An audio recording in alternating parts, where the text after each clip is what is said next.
I'm sorry, I'm stupid. Hi!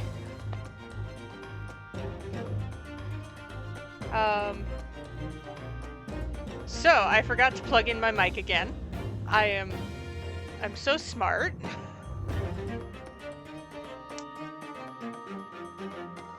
You could probably tell I was talking because my model was going off, but here I was, absolutely silent.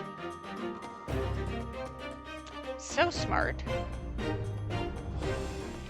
Anyway. Kazuma's dying message, in Russian. Highly unlikely that he is actually the one who wrote it. And there's a big old vent right above the wardrobe. I am pointing out random clues, and I forgot to put my mic on. I'm sorry. I'm silly. I can't believe I went 5 minutes without a mic. Anyway. And the white tape there now shows exactly where he was found, I suppose. I had no idea anything had happened.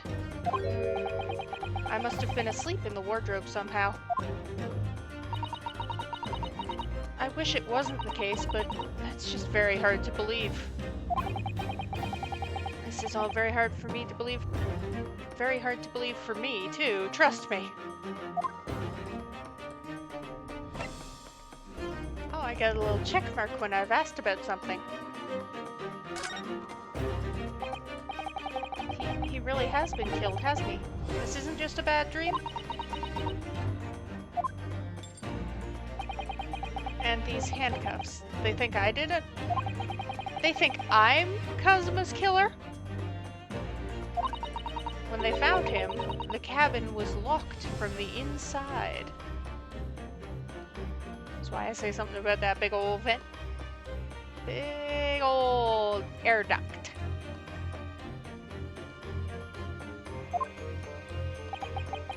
What do you mean? It means locked from the inside.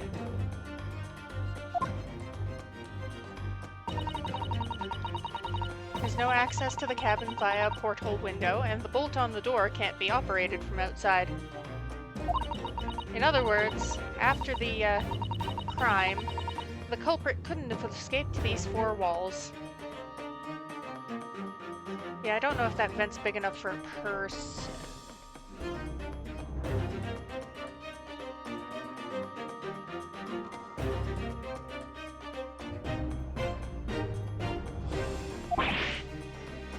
What? Or to put it another way, the culprit can only have been somebody inside this cabin. Doubt it, but okay. Or do you have some other explanation? I will if you let me look at things. And progress the game that way. This is impossible. How'd he die then? What happened exactly? Are you still going to deny the charge, even despite the circumstances? Yes, 'cause I didn't do it. Silly. Please, Sato-san, you have to tell me.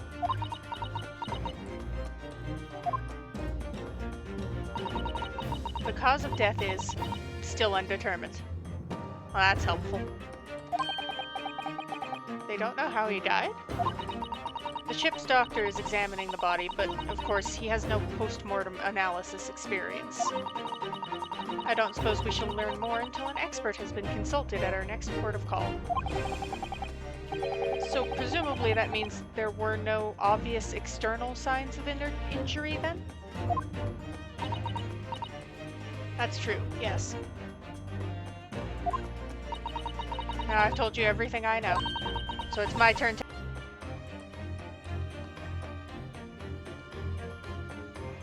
I think I need to start rebooting my Wi-Fi every time I stream or something, because this is ridiculous.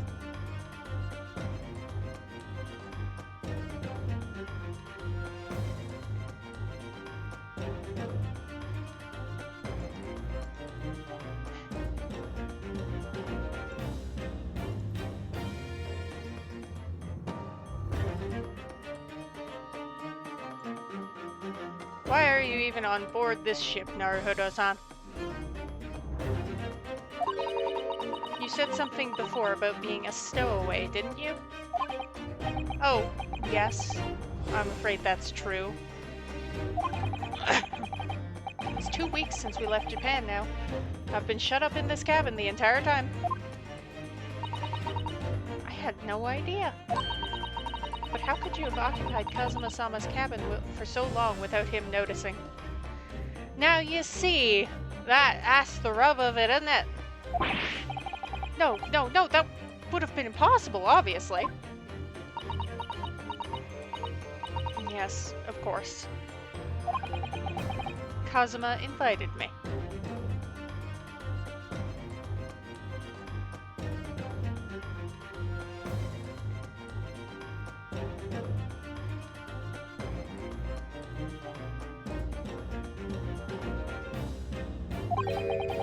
He wanted us to go to England together. He actually asked you? But why? I'm afraid I don't really know the reason myself. I don't understand.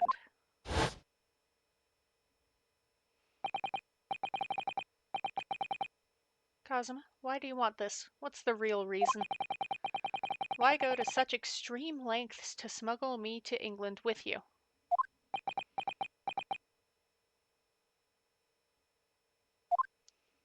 Ooh. It's an idea that's been on my mind ever since the end of that incredible trial. I think I told you then, didn't I? That you ought to become a lawyer yourself. It looks like I'll have to. Well, yes, you did say that, but I didn't think you were serious. You have a talent for it. I can assure you of that. But I've never really thought about becoming a lawyer. Well, that's something you can decide for yourself. London is at the spearhead of cultural development, the center of the world in many ways. There can't be any harm in seeing such an important place with your own eyes, can there? No, definitely not. But on a personal level, if you were to become a lawyer, then... Oh. That's an intriguing silence. Then what? Nothing. Forget it. Aw. Rude. Come on.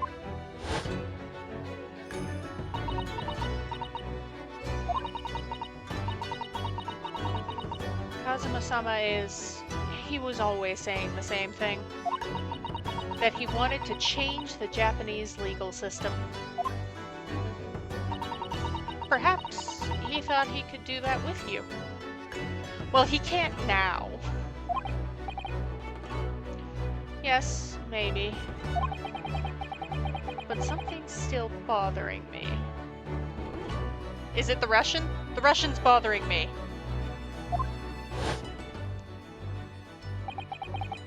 Look in his eyes then.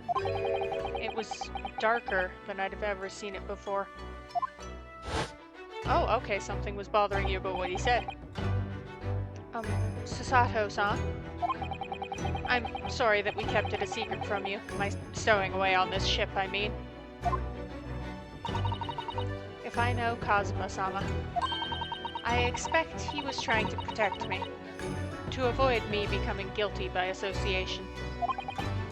That's exactly right, yes. Word perfect, in fact! Alright. The final dialogue. For now. Ace Attorney, lots of words. If you're not the culprit, then tell me. What happened last night here in this cabin? Yeah!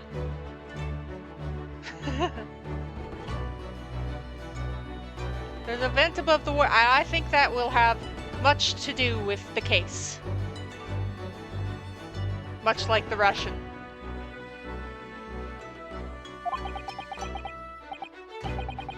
Well, the thing is, I I don't really remember.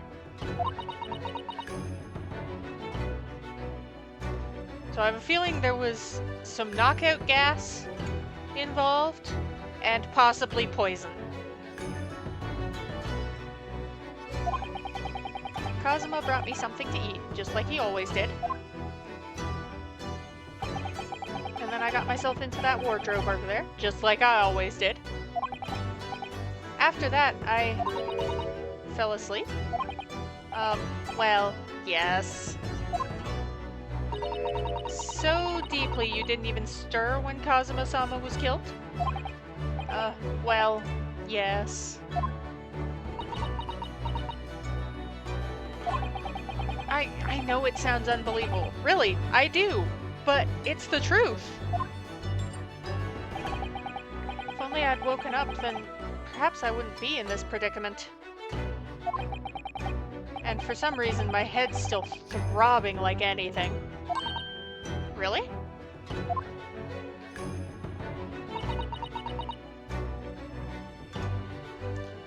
The throbbing head is why I suspect some kind of knockout gas. Or something. Is something wrong? Oh, no. It's... Please, forget it. Sato-san, you have to believe me. I didn't do it. I really don't want to doubt you. But the trouble is, there's no one else who could possibly have done this. Ugh.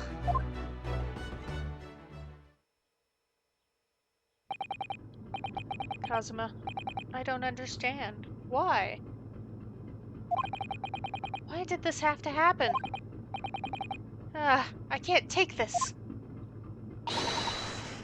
Don't try to go anywhere.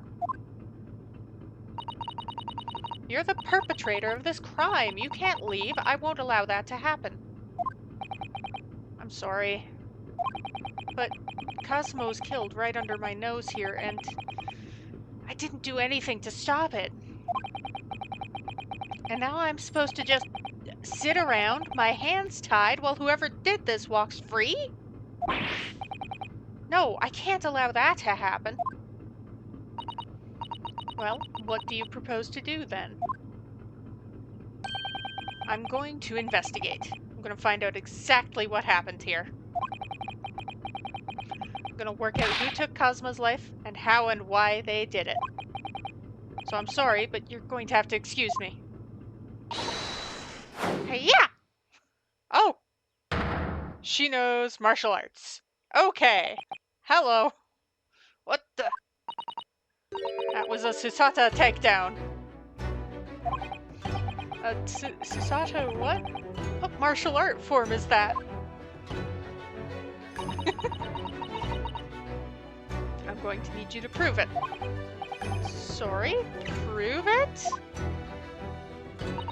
Yes, your innocence. I need evidence. But how am I supposed to... You've forgotten already what you achieved just a few weeks ago. You successfully defended yourself in a court of law. Yes, I did. I mean, I did have Cosmo to help. Ah, I see.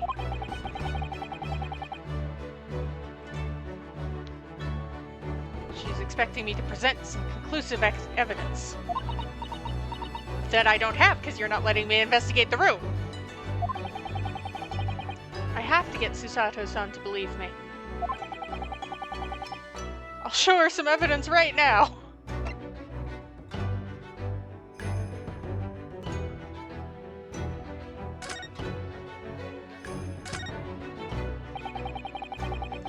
Paper seal I wrote in the wardrobe. I remember really working hard to make it. But I'll never forget how Kazuma reacted. Do you expect the Russian crew to be able to read that? He said. Still, I was sure people would get the idea, even if they couldn't read it. So we used it anyway. I don't know if the crew thought it was creepy or what, but no one opened the doors.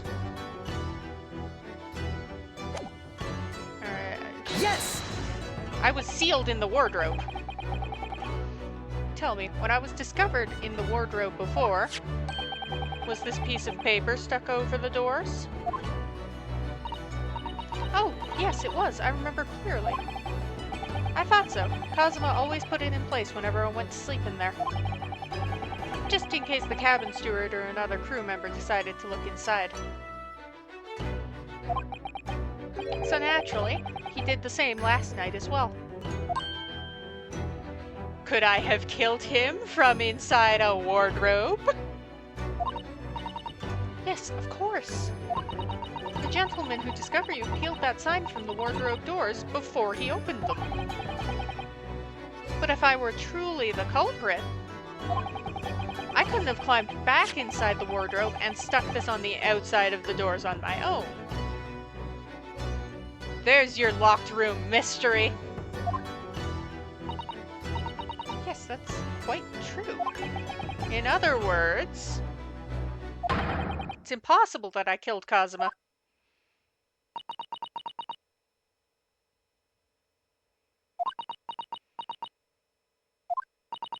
Well, even if you are sprawled hopelessly on the floor, which I am thanks to you, I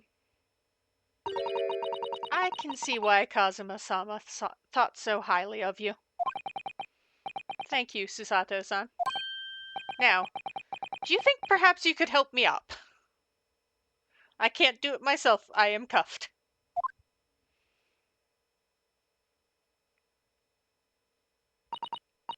Well, in the light of that evidence, I don't see any reason why I should stop you from investigating in here, at least. Thank you. So you finally believe me? I'm sorry. No. Oh, great. Probably thinks I poisoned his food or something. I'm not sure yet. I can't rule out the possibility that you used some sort of conjuring trick to put the sign back in position. Do I look like the kind of man who knows conjuring tricks? Speaking about Ryunosuke, and not me, personally, first off, I am not a man.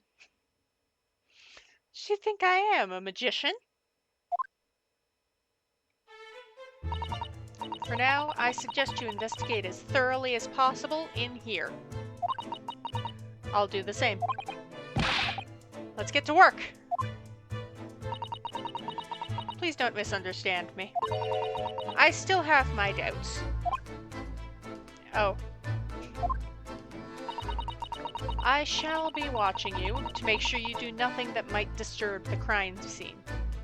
I won't move anything.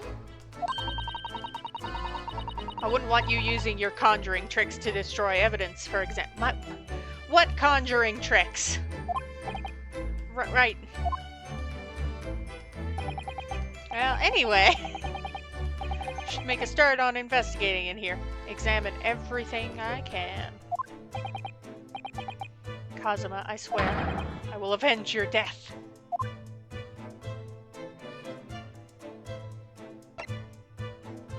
Examine.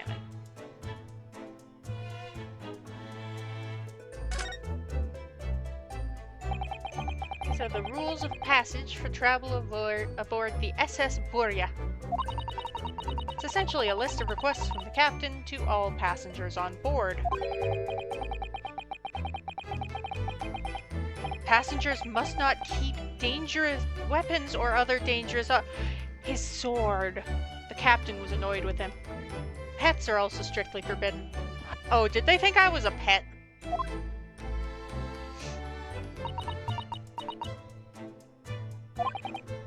What?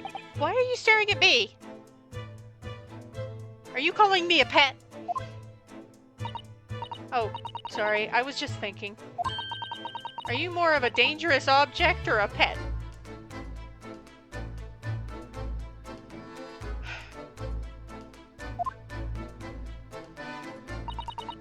I can't decide. Oh boy. Well, one thing's for sure. Either way, I wasn't supposed to be in here. Oh dear, that won't do. Oh, what's the matter, Susato-san? Whenever I'm examining things, I always find myself so focused I forget to look around properly. Ah, yes, that's not good. I don't suppose you're as foolish as me in that regard, are you, Naruhodo-san?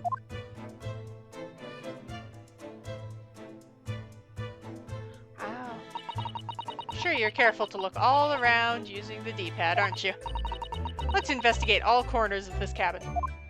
I'm going to work my way through one side, and then...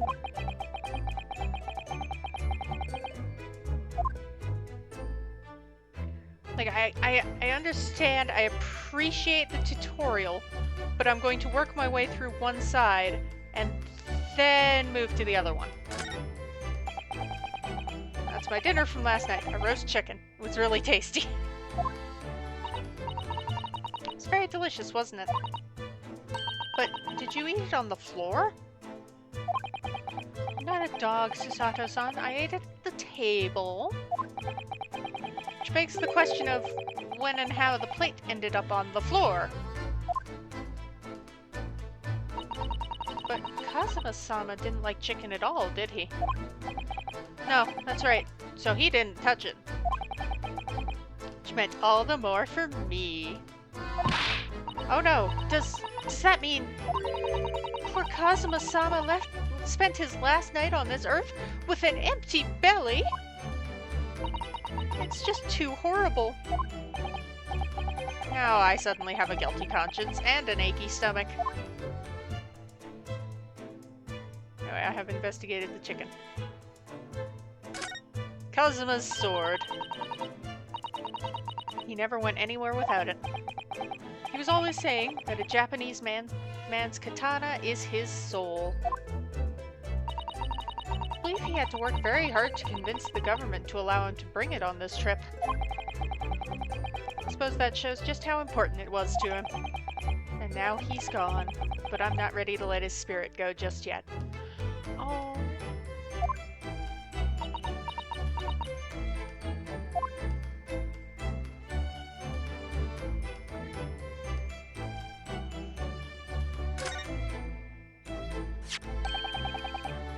What do you think this is? Looks like a broken piece of glassware.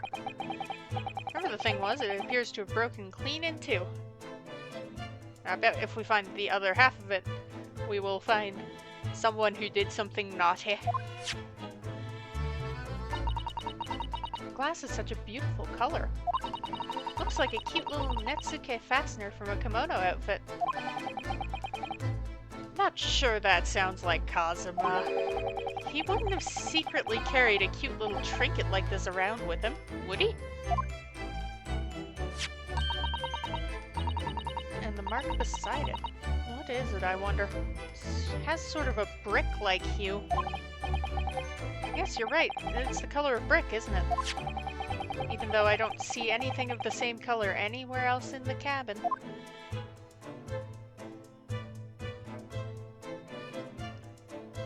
Can I investigate the door, or will that sailor get mad at me?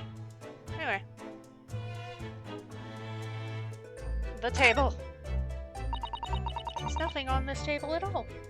There should have been, apparently. My plate. The plate and cutlery are all over the floor for some reason. It's strange. Last night when I went to sleep, I'm sure everything was still... No, wait a minute. Ooh. I have discovered something. That's funny. I can't seem to remember anything what happened after dinner at all. I was drugged. So then perhaps you are responsible for what happened to Kazuma-sama. No, no, no.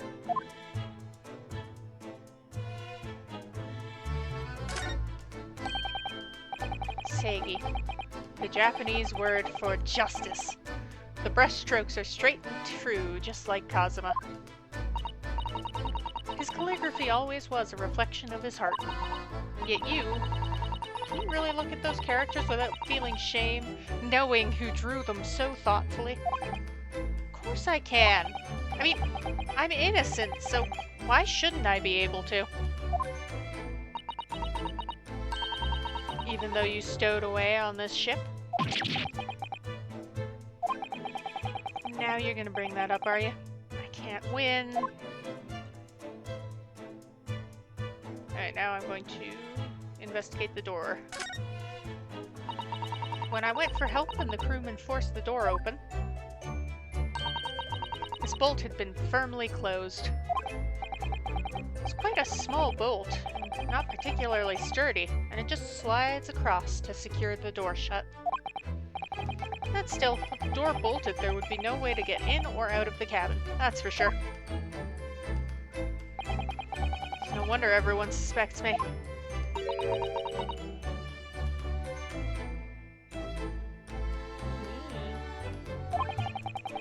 She glares at me like that, I feel tense all up and down my spine. I remember reading once in a detective novel, the culprit used a needle and thread to draw a bolt across from outside of the room in a situation like this. Well, this is not a detective novel. Yes, that's a clever trick, isn't it? I'm an avid reader of detective stories myself. But the door of this cabin and its frame are made of metal, and they seal together perfectly. There would be no possibility of using that needle and thread trick here, I'm afraid.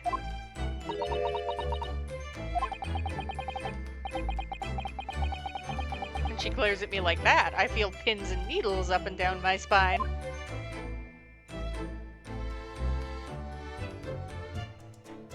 Bookshelf. The books have fallen over on the shelf, look. They've all toppled the same way.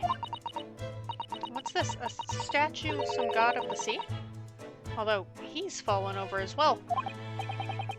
It's almost as if the whole shelf had been ransacked and everything mown down at once. I wonder if... perhaps it was Kazuma-sama doing his morning sword training, do you think?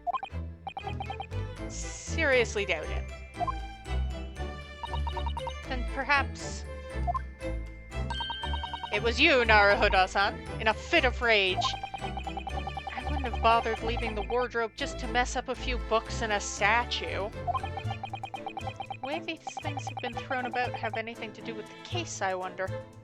Probably. I'll just set everything straight again. I don't like to see a mess. Oh, you're worried about me messing with the crime scene, huh? Are you?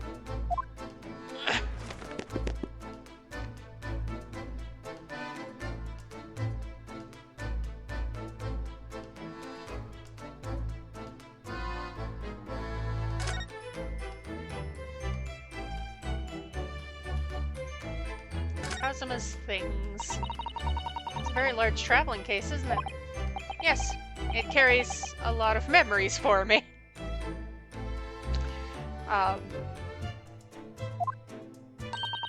Memories? What do you mean? Well, that's actually how I stowed away on this vessel. I was brought on board inside this case.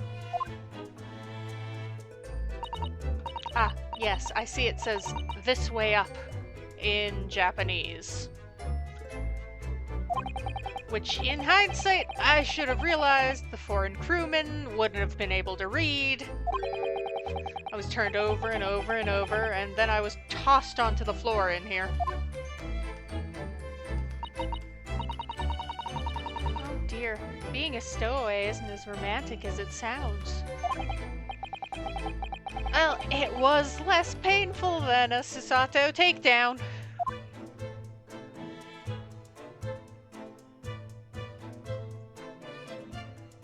Alright, let's have a look at the desk. This is where dear Kazuma-sama would have sat wherever he was writing. London Diary. Poor Kazuma. He didn't even make it to his destination. Looks as though the last entry is incomplete. Which means he was in the middle of writing it when the incident happened? Let's see what it says. Could be a valuable clue. Yeah! Out of the question. Huh? Kazuma-sama may have departed this world, but you must not read his private thoughts. What if it's something important? Something relevant to the case?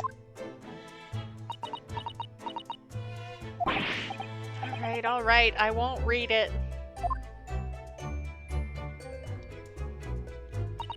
Poor Kazuma-sama. I don't like prying into people's personal matters either. But in this case, isn't the need for clues more important?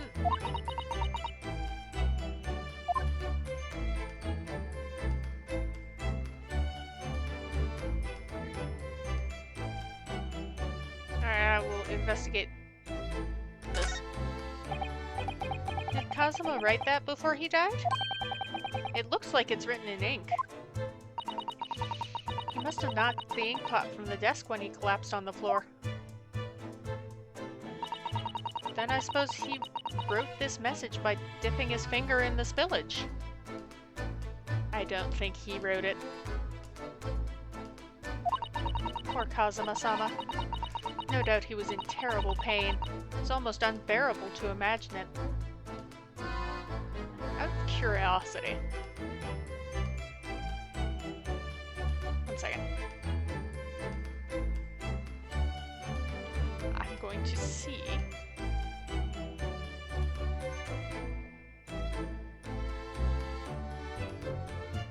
Oh! It just says wardrobe.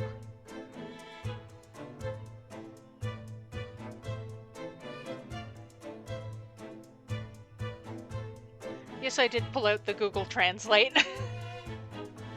I suppose he was trying to leave some kind of a clue in his final moments, was he?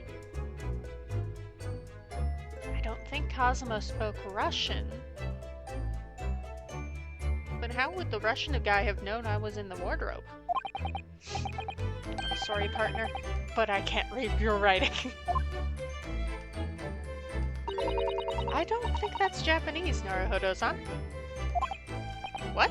Then what language is it? Pains me to admit, but I don't know.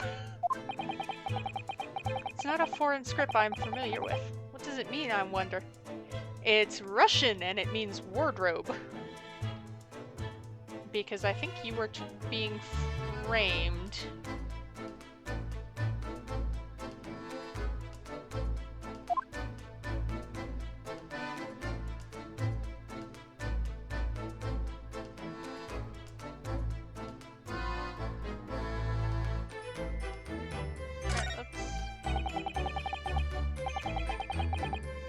I was trying to investigate the tassel. This is... yes, it's a bell cord contraption, I think. What do you mean, contraption? I read about it in a book I was studying that talked about life in Great Britain. Large households often have bell cords like this, which you can pull a bell to summon servants. Pull to ring a bell. I jumped some words there. That sounds almost magical.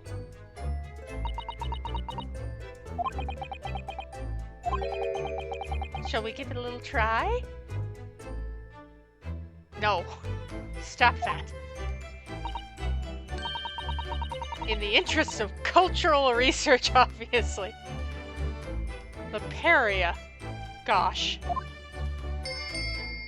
Ding ding.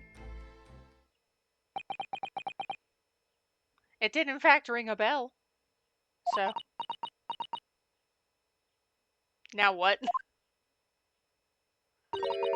I suppose nobody comes for lowly Japanese people. No, I'm sure it's just everyone's busy, that's all.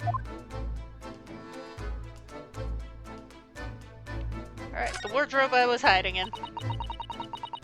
Some 2 weeks since we set sail. Have you really been living in that wardrobe the entire time, Naruhodo-san? I think living isn't quite the right description. Oh, no, I suppose not. Oh, it must have been rather exciting making this voyage in your own secret hideout. Trouble was, I never knew when a member of the crew might come in. So, yes, I did basically have to live in the wardrobe. And last night was no exception. But because of that, you had no idea what was happening out here in the cabin. No, sadly not.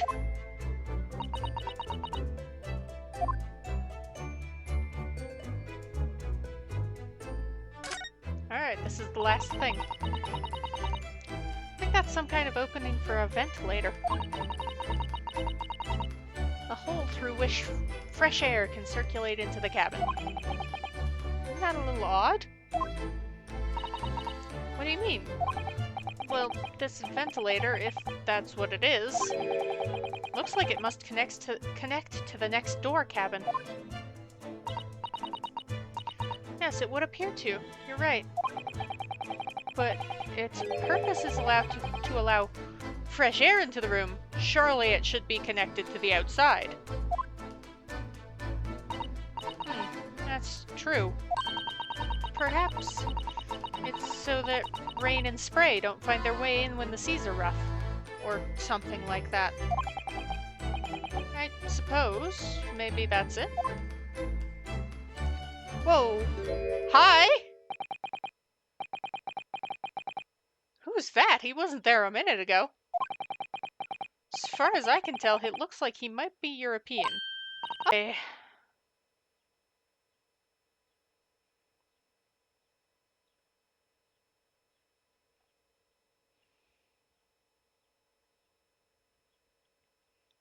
I have no idea why I think it's my Wi-Fi is so bad today.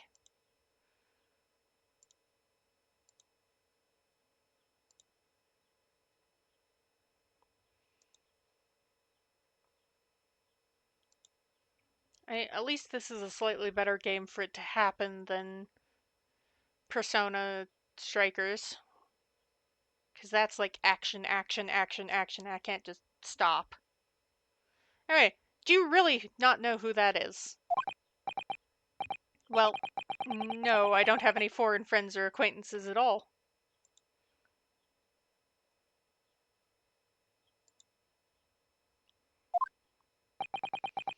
He doesn't look like a member of the crew. There's something very unusual about him. And is he investigating Kazuma's desk, or is he just playing on it? I can't tell. In that case, we must talk with him. Am I just imagining it? Or does Sato-san look almost uncontrollably excited? By the way, I expect that you've noticed already, but just in case...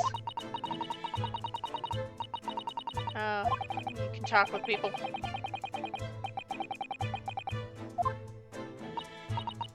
Please do. Alright.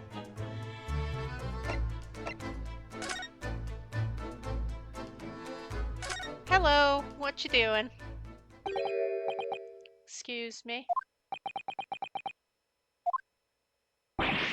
Excuse me, do you have a moment? Shh, this is a critical point in my investigation.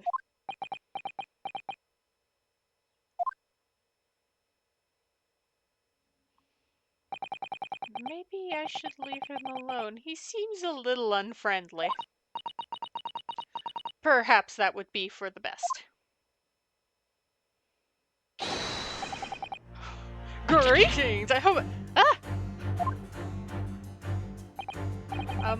What exactly were you doing on Kazuma's desk just now?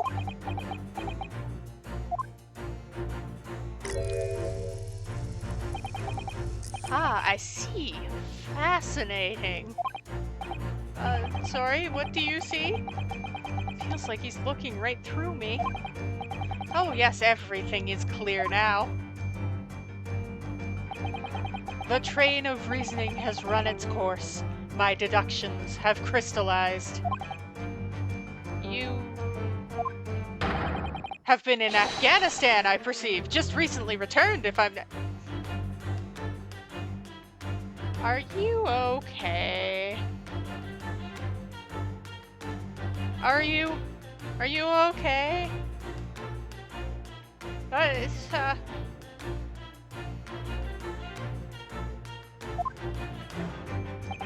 Sorry? What? And now, whilst venturing towards foreign climes, you find yourself in a most troubling predicament. Oh, well, that's true at least. But how? How the deuce did I know that, perhaps? Was really a most elementary deduction, hardly worth explaining. Have you perhaps managed to deduce anything else? But of course, a great many things. There is no mystery, my dear madam. For example, you have fled your native land of Russia, being as you are a merciless revolutionary. Huh?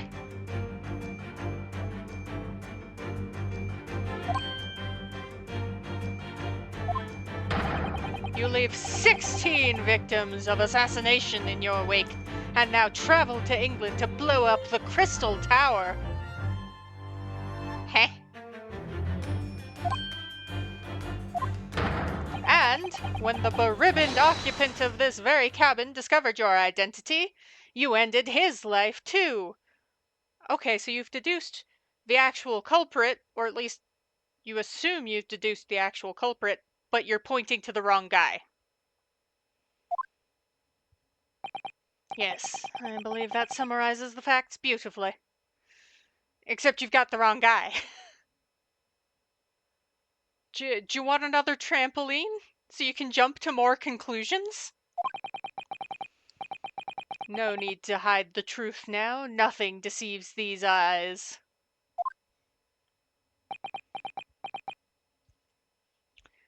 Except for the fact I am Japanese and not Russian.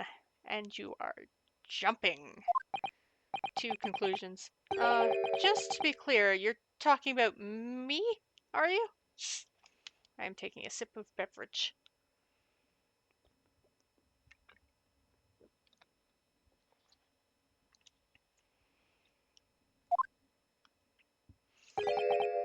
Certainly I am.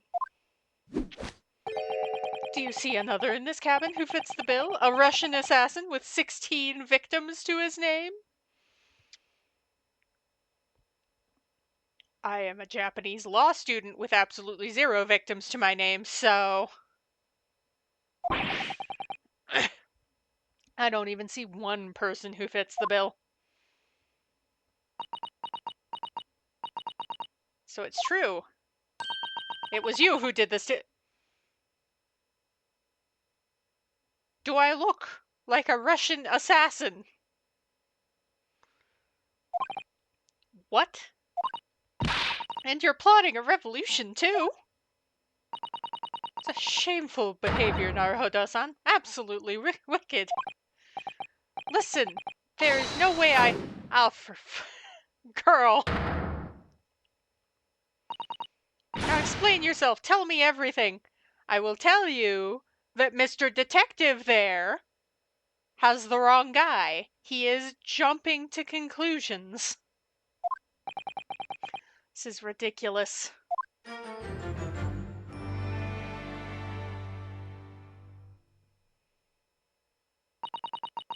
How could you do it? I couldn't. I was dead asleep in the wardrobe. For pity's sake, open your eyes. I'm not a Russian revolutionary. Obviously. Oh, forgive me. As for you, what kind of deduction was that? You were just saying the first thing that came into your head. No, I think he's right on the person who killed Kazuma being a Russian revolutionary, because the message is in Russian, right? But was I not right? No. I am a Japanese law student, not a Russian revolutionary. Whilst venturing towards foreign climes, you do find yourself in a most troubling predicament, do you not? That was the only thing you were right about, my guy. Yes, maybe.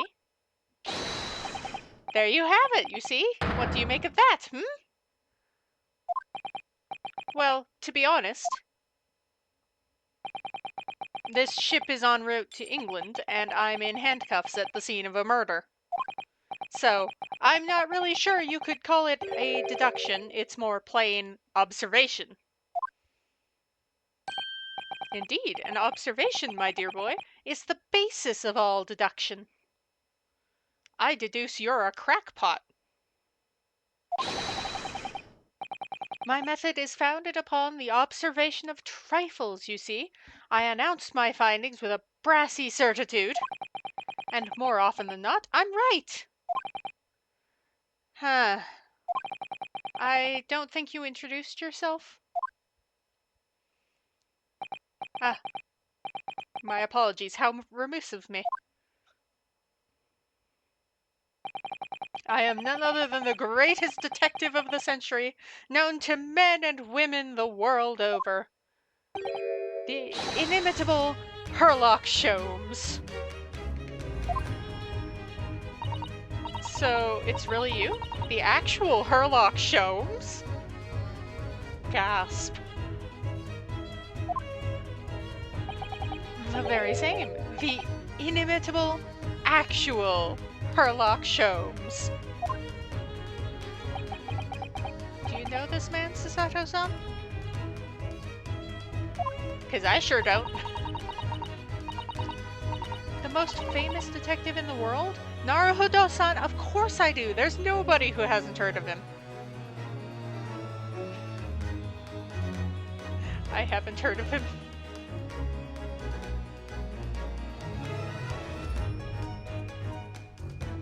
So, you know, there's that.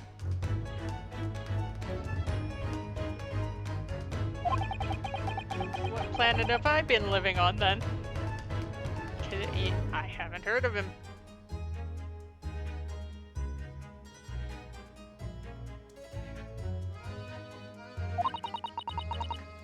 We must ask him what he's deduced. He will have worked out the entire case already, I'm sure.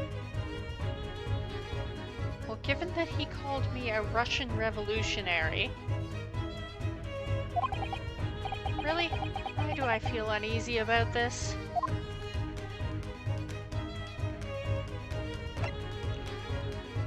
I'll talk with you.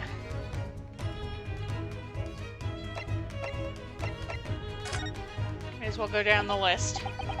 You're a great detective, are you? What was your name again? Indeed, I am none other than the one and only Sherlock Sholmes. I see, you're German? Hairlock, was it? No, I have no hair. I mean, I have hair. Please, call me Sholmes. You can read all about my exploits in this exciting London publication. Oh, yes, Rants magazine, full of wonderful short stories and interest articles from Great Britain. I never miss an issue. I have it sent from England specifically. Especially. Sorry. Wrong word. Ah, yes, here it is. The Adventures of Sherlock Sholmes. So, you're the protagonist in a series of short stories, then? Indeed I am. Ha! And you've read so many of your own stories, you've started to think you really are a detective. Make no mistake, I'm not the poor deluded fellow you take me for. Your inference is backward. Backward? My trusty biographer records my greatest detecting achievements and chronicles them in the magazine. You have a biographer, do you? Doesn't everyone? Mine goes by the name of Dr. Wilson, presently keeping shop in London. Are you sure about that? Dr. Wilson? I must say, thanks to that publication, I've been fantastically busy of late. Why, at this very moment, I'm returning from Asia, having solved the mystery of a cursed royal crown. Really? I can't work out whether I should take this man seriously or not. Deduction, you see, is to me a science. Logical reasoning in its purest form. Except when you call a Japanese schoolboy a Russian revolutionary. A science? Really? The astute observer notices even the most subtle of reactions in his subject. A furtive glance, a twitch of muscle, slight inclination of the posture, fingernails, arm sleeves, furrows in the skin. All these things are data. Right. I mean, you did that too. And the trained logician makes deductions from this data in the blink of an eye. The ultimate conclusion is, without fail, the truth. As I demonstrated only a few short moments ago, by calling me a Russian revolutionary for some reason. How can you look me in the eye and claim that? So you see, I have a turn both for observation and for deduction and fame. That is what makes me the one and only Sherlock Sholmes. Alright, let's actually talk about the case at hand then, great detective. Have you managed to deduce anything about this particular case yet? Have I managed to deduce anything, my dear fellow? Who do you suppose discovered the culprit in his most cunning hiding place? That's right. It was none other than the great detective before you now, Mr. Sherlock Sholmes. I see. In other words, I'm in these now because of him. Can you even read Russian? Or Japanese? When I became anxious about Kazuma-sama this morning, I summoned all of the crew members to force the cabin door open. And I concealed myself among their number, gaining entry to the scene of the crime. Yes, luckily for everyone, the great detective Sherlock Sholmes was on board. And jumping to conclusions. And the handcuffs seem to be an excellent fit, Mr. Naruhodo.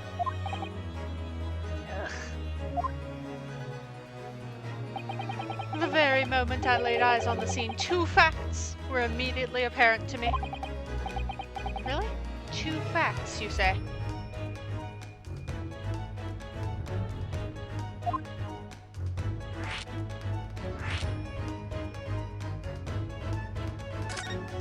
What two facts are they? Tell us, please, what two facts were apparent to you when you came into the cabin this morning? But first, let us be precise. The two facts in question were immediately apparent to me. Yes, I understand, but what were they? Allow me to elucidate. The two facts that I deduced from a mere momentary glance at the scene of the crime were as follows. Number one, the cabin was locked from within, rendering escape of the culprit out of the question. Number two, the victim was Russian and killed following a dispute with an acquaintance. Incorrect! Hold on, Mr. Sholmes. What made you think the victim was Russian? Observe the dying message left by the victim on the floor. That is the Russian word for wardrobe. I am not saying it out loud because I don't speak Russian. Do you really think Kazuma-sama could have left a dying message in Russian? In their final moments, many find their native tongue filling their head. For this young man, Russian. Oh, okay. So you didn't know the facts, you just assumed. Kazuma was Russian, was he? Initially, I considered Garderobe, maybe the name of the killer. A certain Robert Gard, perhaps. But in the interest of thoroughness, I decided it would be wrong not to look inside the wardrobe there at least. Where you found Mr. Naruhodo sleeping soundly. Gasp. Quite so, I found you, the renowned Russian revolutionary killer. Alright, you are missing some facts there, bub. Why is it that I'm Russian, too? I observed you were wearing the same attire as the victim. In other words, you were acquainted. Wow. Okay, that's accurate. It's the only thing so far, but that's accurate. And if my memory serves, that outfit is the traditional dress of the Russian people. Uh-huh.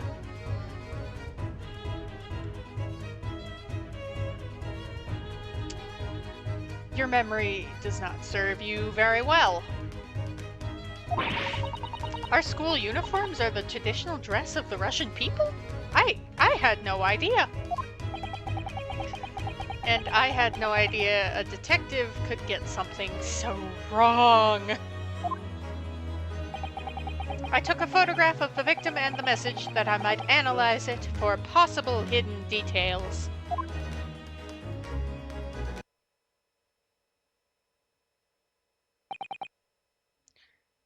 His fist is closed. Was he holding something? Or... This was taken immediately after the young man was discovered, before the body was removed. Kazuma had already been taken away when I woke up. This is the first time I've actually seen him like this. Oh, poor guy. Are you alright, Mr. Naruhodo? Oh, yes, thank you. The photograph of the crime scene has been entered into the court record. Russian word for wardrobe in purple ink. Would appear to have been written in the victim's final moments. Can I ask you something, Mr. Sholmes? What, pray? You mentioned Russia before as well, didn't you?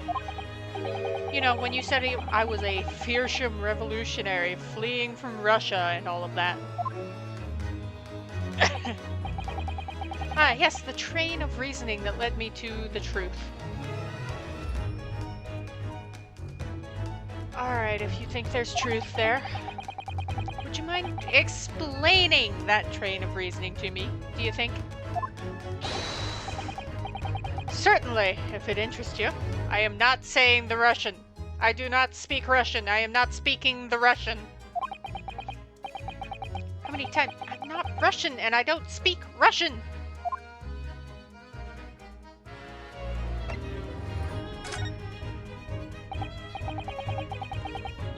Can we talk about your deduction before? The things you concluded about me, I mean. Ah, the now famously accurate, troubling predicament you find yourself in. Actually, it was the other details I was more hoping to discuss. You know, the merciless Russian revolutionary and assassin of 16 part. Ah, yes, the more sordid details. It was a fairly commonplace deduction. Here we have this morning's paper. The main headline reads,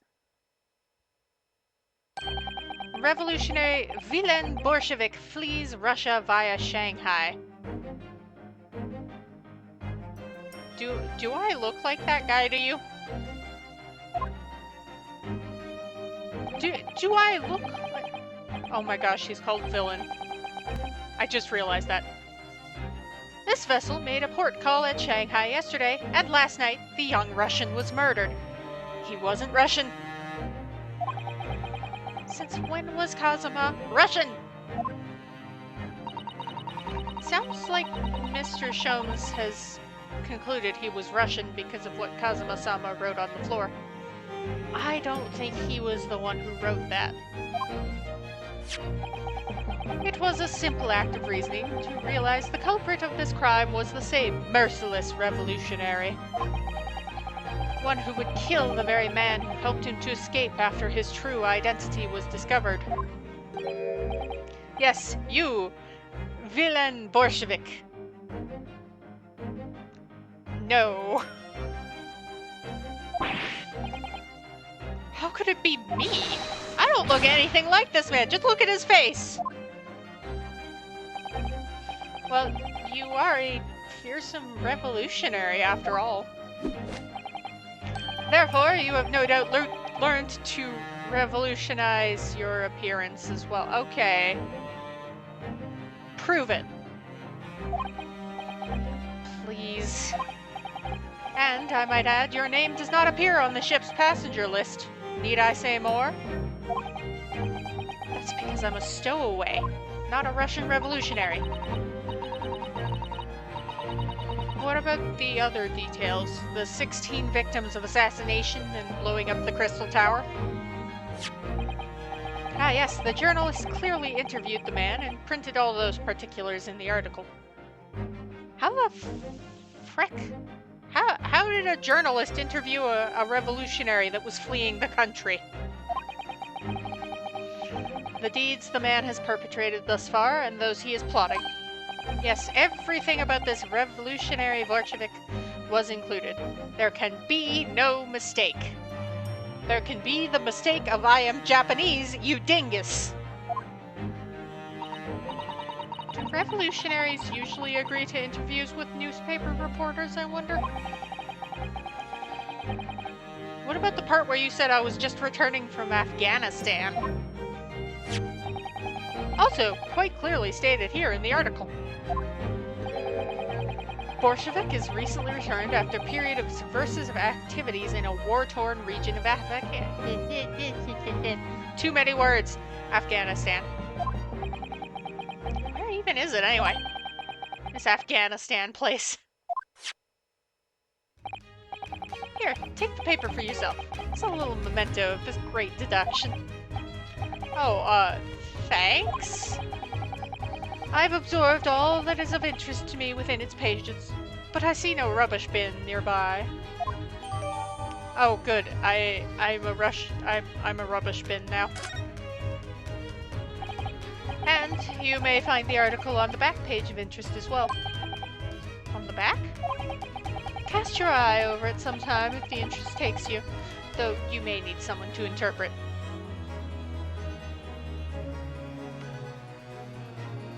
Okay. So the paper's in Russian and you're like, you may need someone to interpret, but you think I'm Russian?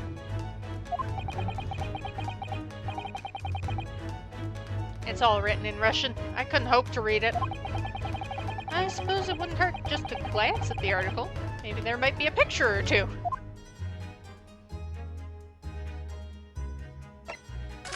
What were you investigating on the desk? Before we started talking, you were examining Kazuma's desk, weren't you?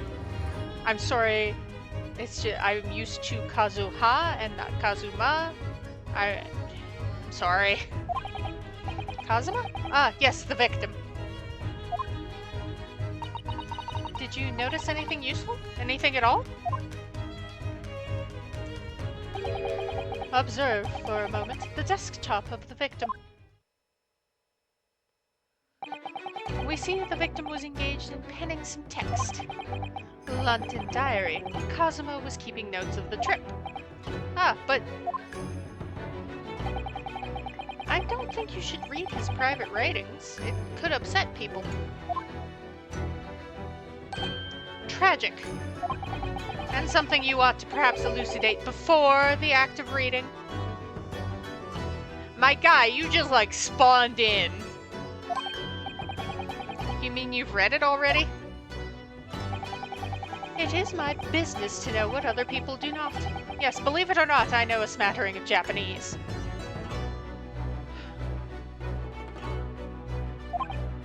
Oh, I see. Well, you're about to know what a Sasato takedown. I don't think she's gonna do that to him because he's a famous detective. Susato-san? Aren't you going to throw the detective with one of your trademark takedowns? Or is that reserved for me? Am I special? I'm sorry, Naruhodo-san. What on earth do you mean? It's reserved for me. I'm special. Life is so unfair. Anyway, to return to the matter at hand, namely this diary belonging to the victim. It would appear the final sentence is incomplete, as if the author were cut short. Tell me, what is the nature of the writing? Pray, be precise as to details. Oh, but I thought you knew Japanese. A smattering, dear boy, a smattering. Sayonara, bonsai, mikado, nado nado. I trust you're suitably impressed.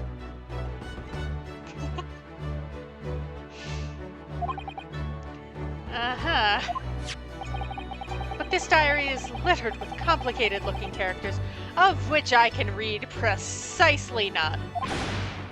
Ha ha ha ha! What was all that showing off about before then? If you would be so kind as to show me, I would be happy to read it to you, Mr. Sholmes. Uh-huh. I'm much obliged, my dear madam. The final entry here in Kazuma-sama's diary consists of just 2 short sentences. The first reads, 1:23 a.m. I can hear a faint whistling sound. A whistling sound?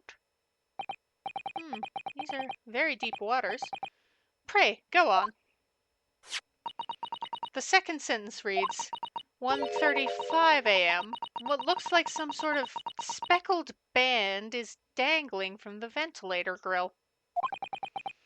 A speckled band? What on earth does that mean? I have no idea. I've never heard that expression before. The ventilator grill, you say? The man was presumably referring to the lattice there on the wall, which connects to the adjoining cabin. The adjoining cabin. Kazuma's diary has been entered into the court record. Yay. Progress. So, I believe I've given you enough to consider for the time being, at least. Yeah, to consider you at least partially on a job.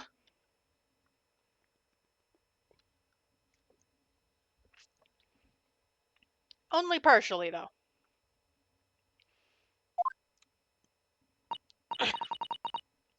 Do you have somewhere to go? As it happens, the victim's writings in his diary have piqued my interests. The matter warrants further investigation, I believe. And if I am still too long, the seasickness takes hold. Oh, I suppose you're thinking of investigating the cabin next door, which the ventilator connects to? Great detectives are a curious breed. Our minds rebel at stagnation. We crave a mental exaltation. So yes, I intend to investigate. Hence, the truth will become clear soon enough. Do you think perhaps that we could go with you? No, that would be somewhat complicated. Why? A simple glance at your wrists should reveal the answer. Oh, these. After all, you're the prime suspect in this matter. No? Because of you? There's no point trying to turn it into a question. You're the one who decided I was the culprit in the first place. Whatever do you mean?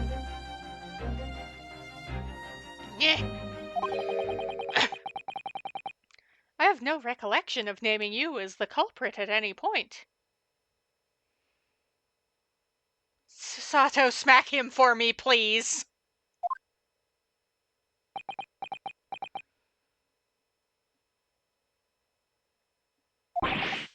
You must be joking. You just said it only a moment ago. Dear me, you are clearly misguided. I would have no cause to say such a thing. Well, actually, Mr. Sholmes, I did hear you say that too. You're quite sure? Well, that's very strange. I wouldn't have said you had the face of a criminal, you know? Not really.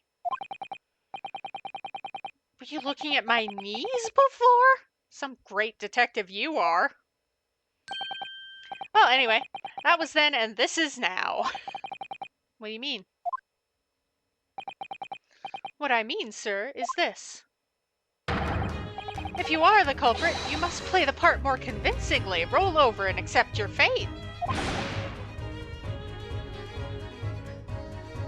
Really, Satato, smack him for me. Now he's just being rude.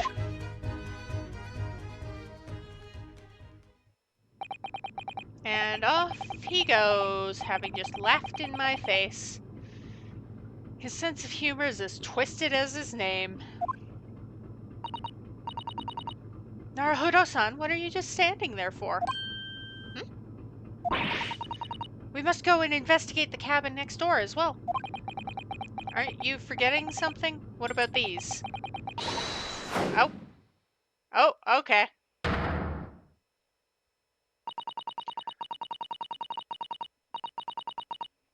After Kazuma-sama spent his dying moments struggling to give us a clue, you're willing to give up?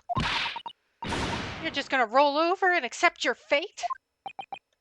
Ugh. As if you gave me any choice in the rolling over part.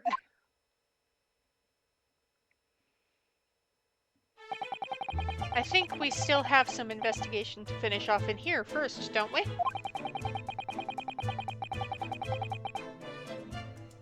Let's carry on examining what we can in this cabin while we wait for a chance to slip next door. Good idea. The situation doesn't look good for me, but there are still things I can do to help myself. And I owe it to Kazuma to do everything I can to find a way out of this and bring the real culprit to justice. Is that? Is something wrong, Naruhodo-san? Oh, no, it's just the crewman standing by the door. Can't help feeling like I've seen him somewhere before. Oh, yes, you're right. He does look familiar. Excuse me, sir? Yes, what can I do for you? Oh, hi! I recognize that face, but it can't be.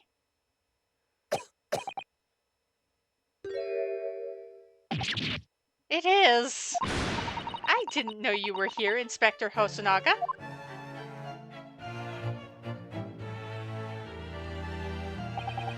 Hello again. What are you doing here? I think that should be my line. I was so stunned when I saw you, my heart stopped. Nearly stopped, I hope. I received some special orders to go undercover as a member of the crew and board this ship. Again? You certainly seem to enjoy undercover work, Inspector. If there's anything I can do to help you, please ask. Never expected to see this man on board, but perhaps his presence can help me out of this hopeless situation. Let's have a nice little chat. What are your special orders this time, Inspector? And why are you dressed as a member of the crew?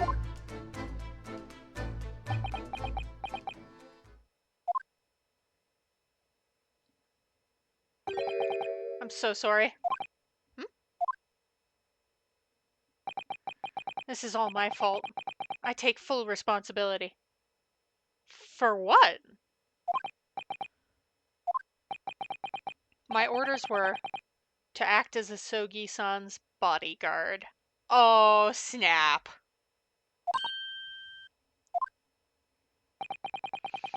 It was Minister of Justice Jikoku who pushed for this overseas study tour to go ahead. And he entrusted me with ensuring that Asogi-san reached Great Britain without being assassinated. How could that even have been a possibility?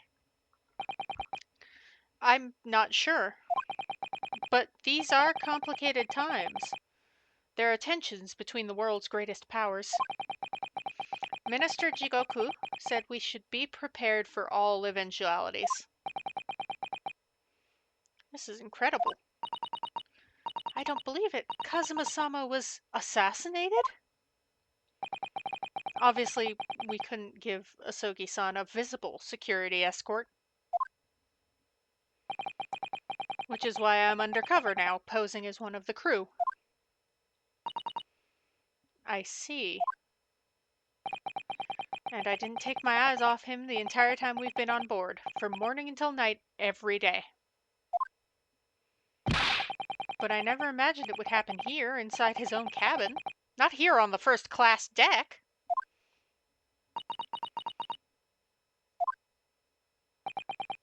I've failed miserably at my assignment, and Asogi-san is dead as a result. I'm a disgrace. All I can do is humbly apologize. Inspector. So if there's anything at all I can do to help now, say the word.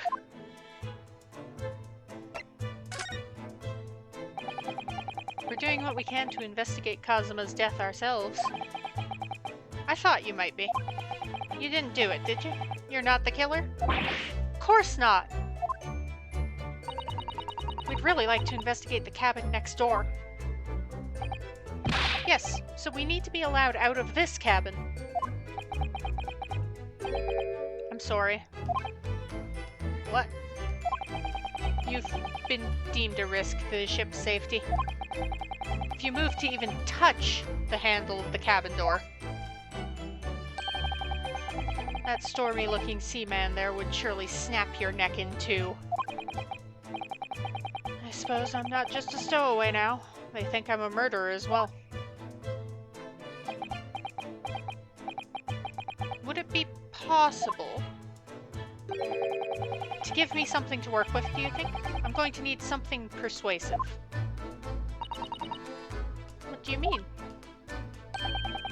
If I had a solid reason why the next door cabin should be investigated, for example, I'd do everything I could to persuade the captain to allow it. Really, I'd lay my life on the line if I had to. I don't see how... There may be a way. Kazuma's journal, probably. Think of how you tried to persuade me of your innocence, Naruhodo-san. By presenting me with a piece of evidence you already had in your possession. It's just the same as when you're court. You must have done it many times during your trial. When you are court. Okay. I keep missing words entirely. Choose some evidence that Inspector Hosonaga could use. Woohoo!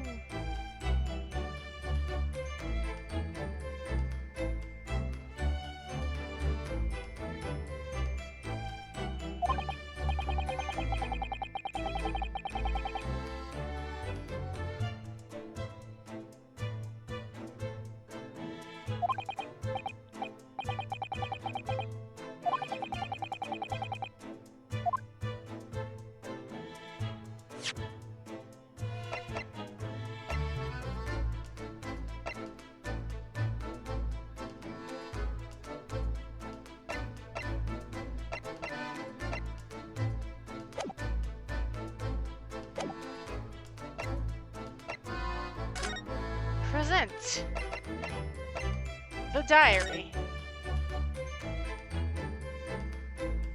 The ventilator grill stuff. Boop. What's that?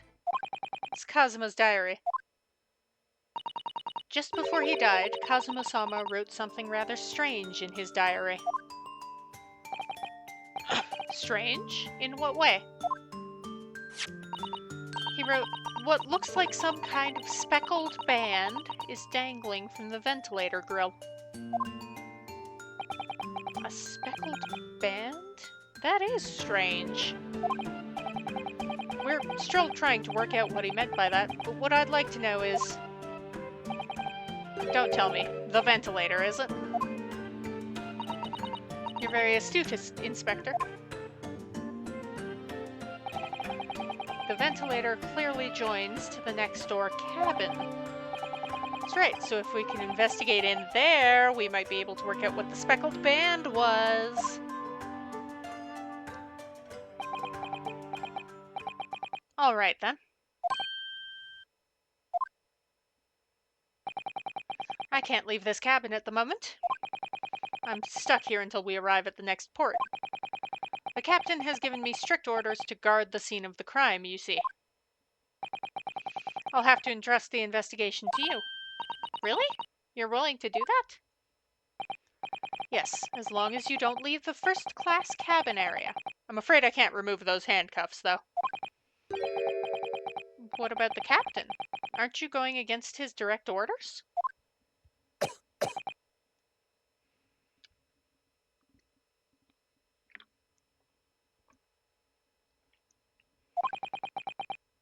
I'm a man of my word.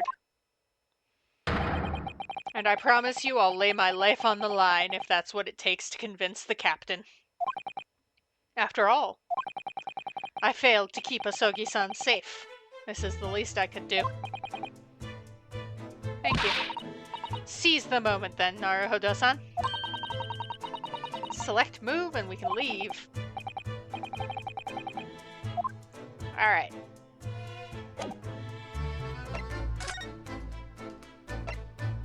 Whoa! We're in the passageway.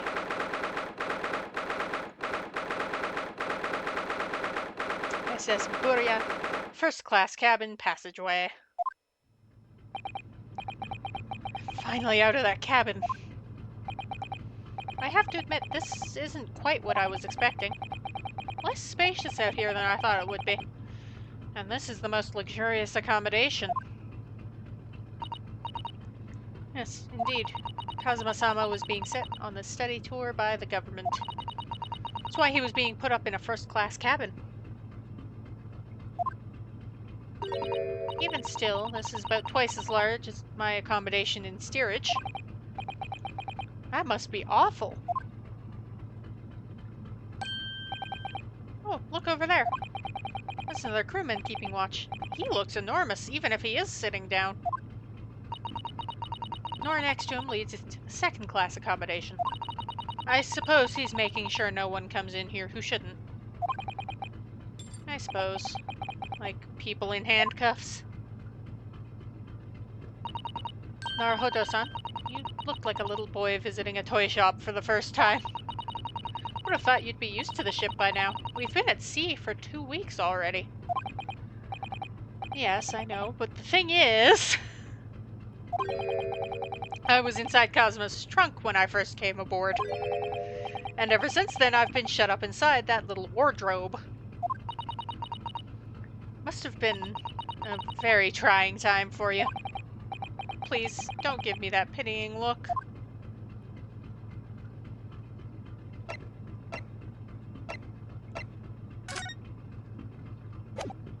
Alright. Suppose I have to examine things. This looks like a plan of the SS Buria. It shows each deck, look. The Buria is a large-scale steamship with a triple-skinned hull. What a marvel of engineering.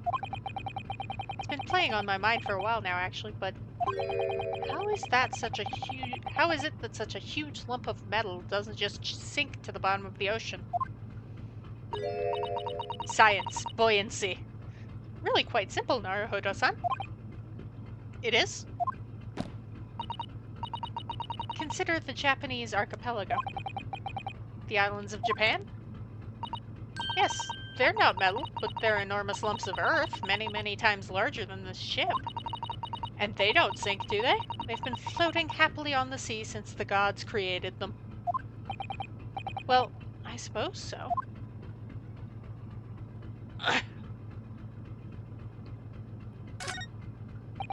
That's a huge book on top of the table there. There's a pen next to it. Oh, guest logs or whatever. That looks like the ship's log. Shall we have a little look through it? It's in Russian. The writing is so neat and precise. Every detail about the voyage has been meticulously recorded. You wouldn't expect a rough and ready sailor to have such beautiful handwriting.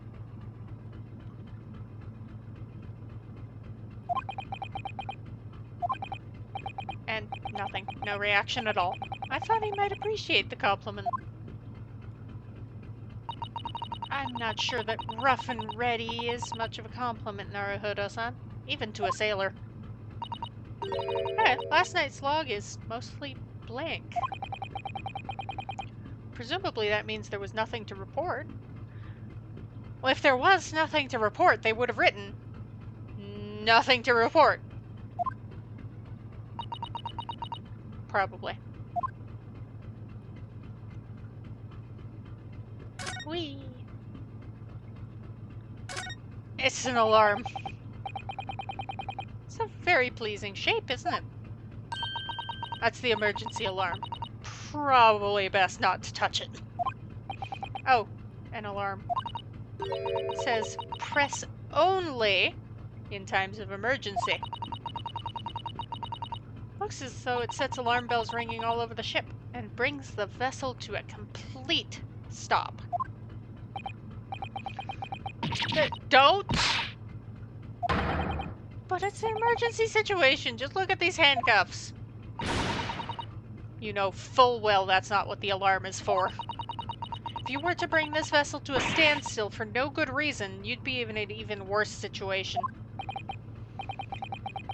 I wish everything would just stop. The ship included. If you have to do something foolish, at least make it something that doesn't affect anyone else.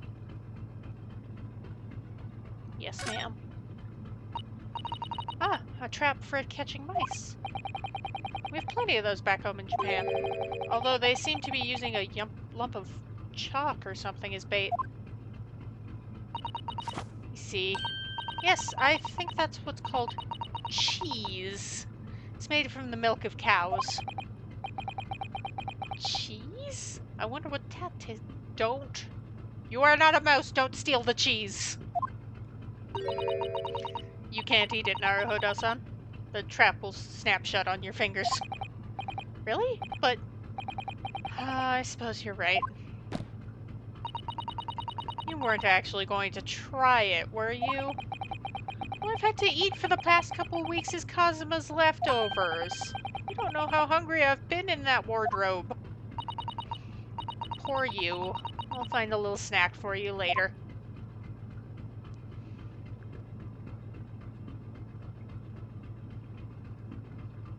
Right, that's probably Kazuma. Well, first class cabin number 1. That's our cabin. Not our cabin, it's Kazuma-sama's. Sorry? Your accommodation is confined to the wardrobe inside the cabin. You know how to make a stowaway feel small, don't you? Small as the wardrobe I've been calling home. These cabins are the finest on the ship. That's why they're first class. My own cabbage in steerage is number 539, by the way. 500 and... How many cabins are there? At least 539. Silly. This is the cabin we want to get into. This is it. This is the cabin next to ours, the one the ventilator connects to. The ventilator from which Kazuma-sama wrote that he saw a speckled band emerging. Maybe whoever's in this cabin can help solve that particular mystery. Let's ask. Geez, Sir! Hi, we have permission.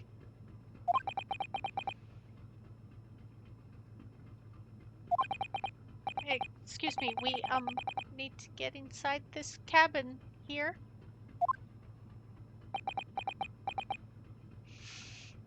Yes, hello, we're trying to solve a mystery. He's an Angie boy. Sailor's eyes speak volumes. They're clearly saying, keep out. That's what I wrote on the sign we put over the wardrobe doors. Although this man's version is definitely more effective. Doesn't look like he's going to let us pass. That's a problem.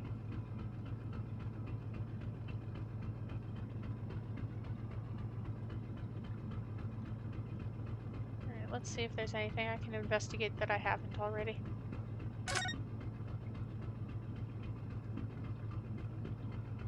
The man himself? Mr. Guy, hello? Excuse me, but could I ask you something? You little stowaway murderer. That wasn't a good start, was it? Alright, let me try instead. Good day, Mr. Sailor. I'm so sorry to trouble you, but could I perhaps ask something of you?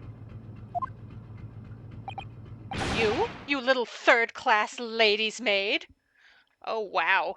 He's nice.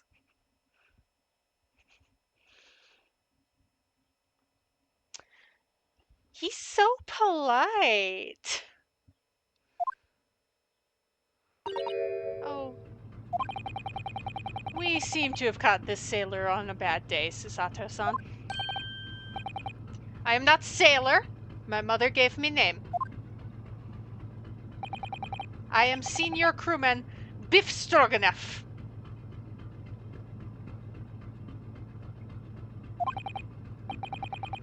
The best thing is just to avoid eye contact, I think. Alright, Biff. Can you tell us about what you saw last night if you were here last night? Maybe? Are you on watch here all the time, Seaman Stroganoff? Da, all time. So criminals like you cannot come in or get out. I wonder, could you tell us anything about last night at all? It is sad about student boy. Were you on watch last night as well? Of course. And did you notice anything at the time?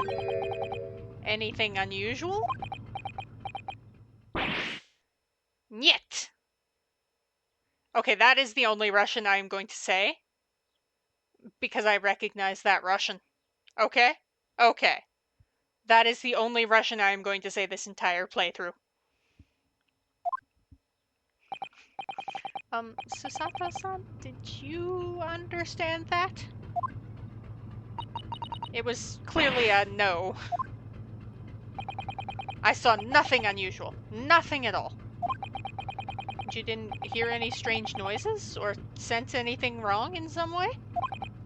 I said, no! Sorry.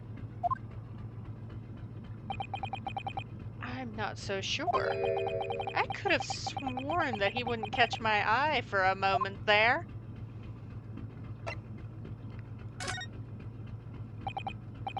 Mr. Stroganoff? About this first-class cabin area? Here we are in finest part of Buria steamship for very important persons. What sort of very important persons? Government officials, kings and queens traveling in secret, many important persons. That is why I am always guarding this place. Gosh, that's amazing. But somehow I let stupid stowaway inside. I want to pick you up and throw you in ocean. But Stroganoff is not animal. Thank you? If I may, I was wondering, is the cabin next to Mr. Asogi's currently occupied? Da. I just said "niet" was the only right. "Niet" and "da." The yes and the no. Okay? Okay. Susato-san, did you understand that? It sounded like "da." I think it's probably Russian for yes or no. Genius. It is not permitted to visit other cabins without invitation. Well, it sounds like there's someone in the next door cabin at least. Yes, it's tantalizing.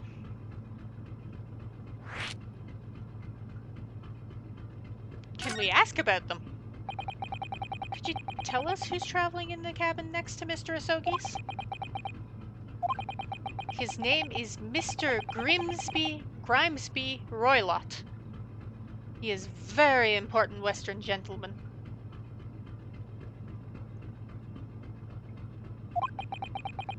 A Western gentleman. Do not think about it. He has nothing to do with murder of student boy. How can you be so sure about that? Mr. Roylott is authentic Western gentleman. Such a man would have no interest in lowly student from insignificant Far East Islands. That was harsh. Did you tell us when Mr. Roylott came aboard? That is not your business. Come to think of it, even though we've been at sea for 2 weeks now, and I've been in Cosma's cabin the entire time, I've never once heard anything from the next door cabin, or even felt like there's anyone there. Well, presumably, since this gentleman is occupying one of the first-class cabins, he must be rather important, is that right? That is not your business. Okay, Mr. Stroganoff.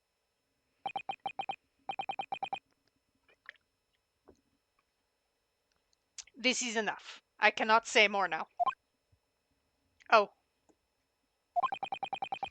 It is time for me to report to Captain. You must return to cabin. I know my Russian accent is atrocious. But anyway. Yeah, alright. Bulkhead to second class area is staying locked at all times. You escape when the lobster whistles on top of the mountain. Or as the English say, when the pigs fly. Yes, I understand. Okay, bye. Good. Now we can investigate this area properly, shall we?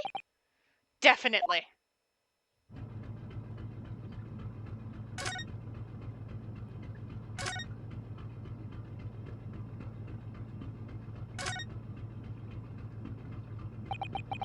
This is it. This is the cabin next to ours, the one the ventilator connects to. The speckled band. Whoever's in this cabin can help solve that mystery. Let's ask. No Russian sailor now. Aha! No answer. We're out of luck, it seems. There's no one in there to help with our inquiries. How annoying. Ah! Came from inside the cabin. Such a high-pitched scream. It must have been a woman. Stand aside. I'm about to break the door down. Oh, hi again. Mr. Sholmes? I shan't be stopped. When the fit is on me, I revel in kicking doors off their hinges. Please, wait, Mr. Sholmes. The door doesn't appear to be bolted. It doesn't? Then how the deuce can I dispatch this muscular urge? What, pray, can I kick? Not me. Do not kick me. I think we should go in. There's no time to think about stress relief. Hello? 9th January, SS Buria, first class cabin, number 2. Who are you? A Western gentleman? This man looks Russian to me.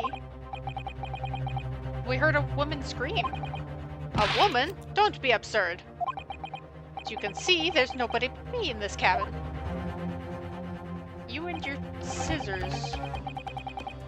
Man does appear to be the only person here.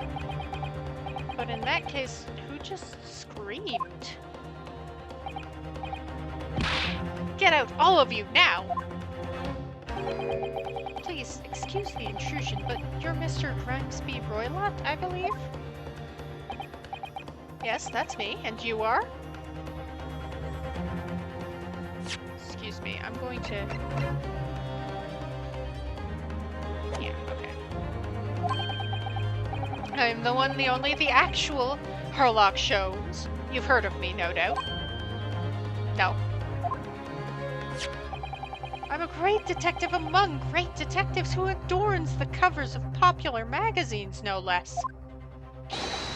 So I assure you, you may trust me completely. Man uses that magazine like a business card. A detective? I do not trust detectives. We distinctly heard a scream emanating from within these walls. There wouldn't appear to be a lady concealing herself within the wardrobe this time. Oh, I'm a lady now. So might I be so bold as to ask you to open that small traveling case that would fit a cat at most? Don't be stupid. How could anyone fit in a small trunk like that?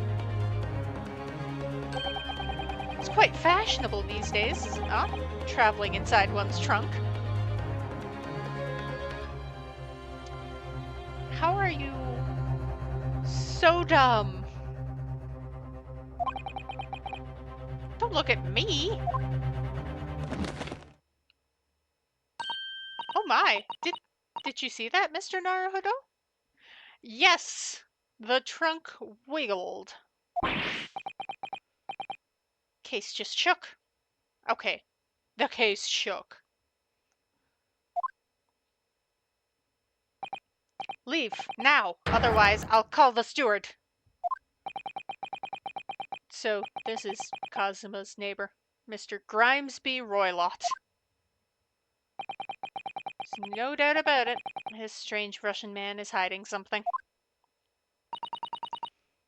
Couldn't agree more. Let's see if we can find some clues before that burly sailor returns.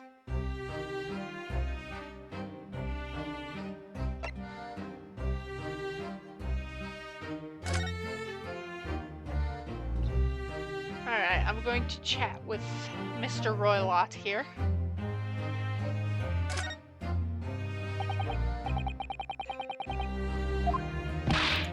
No. Oh! I do not want to talk. Leave my cabin now! This is going terribly. We're not getting anywhere here. I agree. There may be someone else who can help. Perhaps that great detective could get somewhere with Mr. Roylott. Are you having a nap? I thought you had the muscular urge to kick a door in. Here you are having a nap.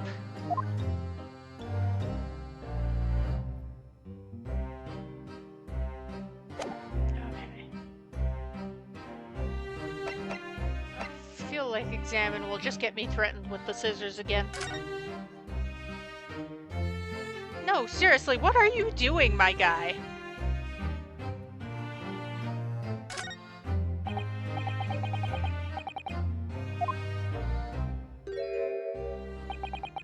You need only address me as Sholmes. That's what I just did, isn't it? Mr. Sholmes, what were you doing in there? Why, I was resting, of course. Resting? Indeed, I was contemplating our sea voyage from the confines of the wardrobe whilst waiting. waiting for the inevitable time that you would need to call my great powers of deduction into service.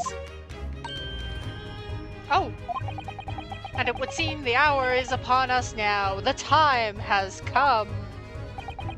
Am I mistaken? Well, no, actually you're spot on, for once. Observe closely. Our Russian host in the cabin, Mr. Roylott, is clearly trying to hide something. Do you know what is the most effective weapon to use against a Russian hiding a secret? Why? The truth, of course. Though it should be pointed out that such methods are not exclusively for the Russians. Right. Can you imagine how the Russian will react when the secret he guards so closely is exposed? Would you like to witness it? Oh, yes, please. Sorry, I'm looking at something. Yeah, he doesn't look like that guy. His face is shorter. Well then, what you are about to see may well astound you. Or not, 'cause you are just talking out your ass half the time. For I am about to apply my great detective's greatly admired great deduction to the case.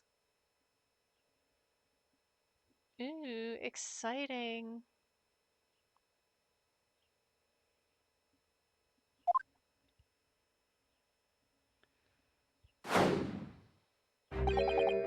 Could this man be a more hackneyed portrayal of a dubious Russian, I ask you? What? From time to time, it occurs to me. Is the fellow dubious on account of his Russianness, or Russian on account of his dubiousness? What does that even mean? I really don't think either of those should be occurring to you, or anyone.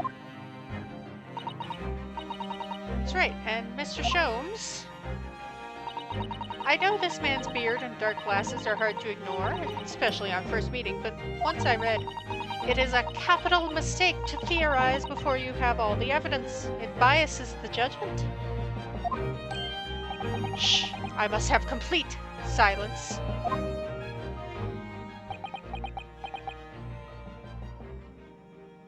Okay, so he has scissors, he's stuffing a newspaper in his pocket. There was a very feminine shriek. He has a rattling suitcase. What are you doing? Why are you peering at my face like that? Ah, just as I thought. Yes, I have quite made up my mind now. There can be no other explanation that accommodates all the facts. Mr. Roylott, I have reached two incontrovertible conclusions. What do you mean? Number one, your true identity is that of a villain. Using those shears, you are about to end the existence of something most dear. Are you not? Huh? And number two, the other conclusion I have drawn. You are, at this very moment no less, in the midst of committing a most grievous crime. Beneath that beard, your mouth quivers with nervous tension as you realize you have been discovered. Does it not?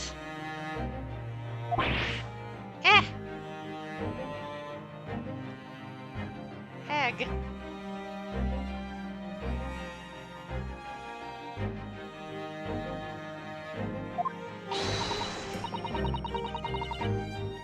Oh, Naruhodo-san, I never imagined I would witness one of Mr. Sholmes' great deductions with my own eyes. Okay.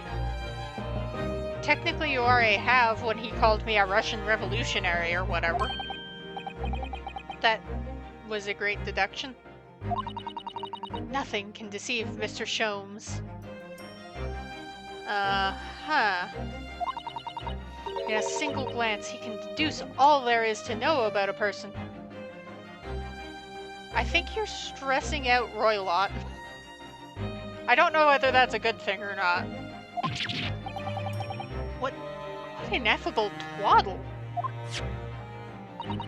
Oh, yes! I've read about it countless times in the adventures of Herlock Sholmes. Now I've experienced the astonishing impact of his great deduction firsthand. This is like a dream come true. I can hardly believe it, but all the color has drained from Mr. Roylott's face. Looks like somehow both of Mr. Sholmes' conclusions were right. How could you... How could I possibly know such things, you wish to say? Very well, then. I shall elucidate. I shall explain how it was that I arrived at this pair of conclusions. So do I cordially invite you upon a journey of logical discovery. Let us board the train of reasoning. Let us hope this train of reasoning is running better than the last one. Put plainly, let us work through my deductions together. Ooh.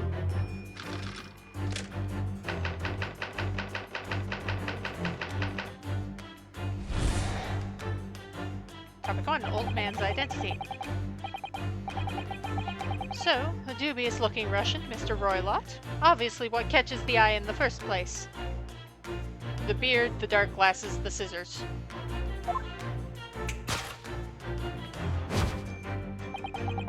Is the enormous pair of shears in your hand.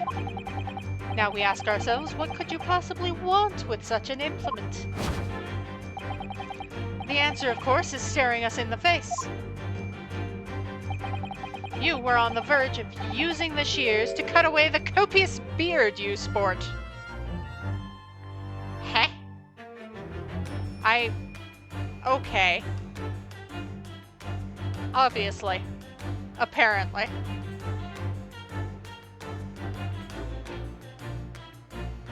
How can you be so brilliant yet so stupid? Now, moving on. The question then begged is this: why would you desire to rid yourself of this magnificent beard, Mr. Roylott? Once again, the answer is plain. We have clear evidence to shed light on the matter. If you say so, Sholmes.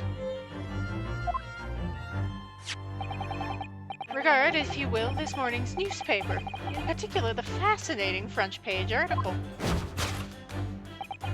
which it would appear you have read also, Mr. Roylott. I'm sure it needs no further clarification. The evidence that reveals your true identity is the article about the revolutionary.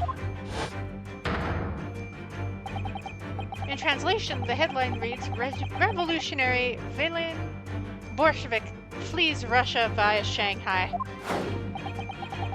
As you cannot fail to observe, the subject of the article possesses an extremely copious beard.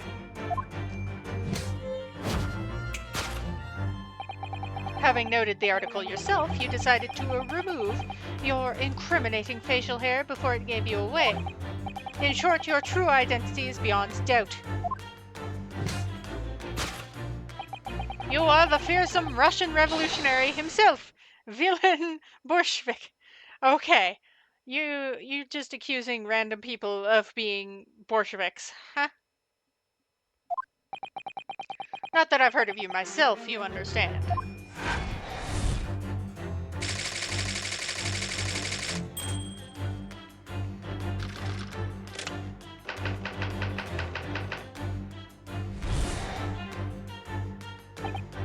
Now, as for my second conclusion, you are at this very moment on the brink of committing a most grievous crime. And the proof of this crime, over there, Oh, yes, Mr. Roylott. Taken unawares, people have a propensity to let their eyes stray, you see. Ah! And I assure you, the eyes speak so much more eloquently and honestly than the mouth. The answer we seek lies where the furtive glance falls. The proof of your crime sits before our very eyes, that traveling case. It is time, I think, that the case be opened and its contents laid bare, and we find out why it was wiggling. No, I refuse.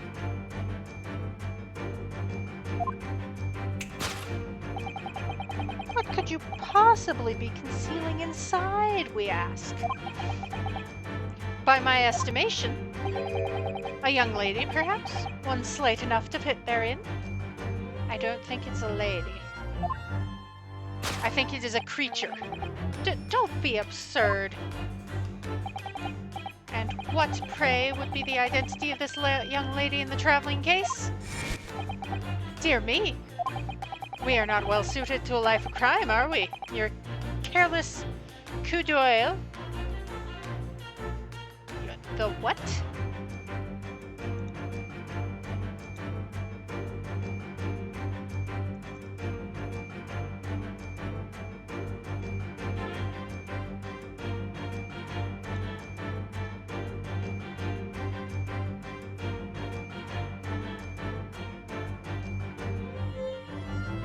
Oh, stroke of the eye.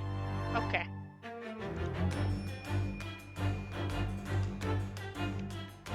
Glance. He's saying glance, just stupidly fancy. Got it. Once again, we need only follow your furtive glance to find the answer. Yes, the reason you refuse to open your traveling case can equally be found in the pages of the newspaper. The back page. For there is another most stimulating article. If we turn from the fleeing revolutionary to the back page, which I did not look at. Oh, the princess. Oh, prima ballerina. Renowned prima ballerina of the Novovich Ballet disappears from Shanghai. Such a headline can lead us to but one conclusion. Your crime is that of abduction. And according to the article, the young lady's name is Nikolina Pavlova.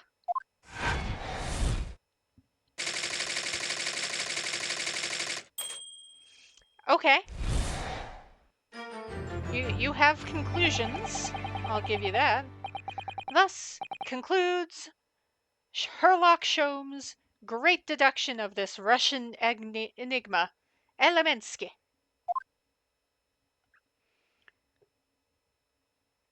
Okay. That was a lot of things. Susato-san, that wasn't one of the great deductions I've been hearing so much about, was it?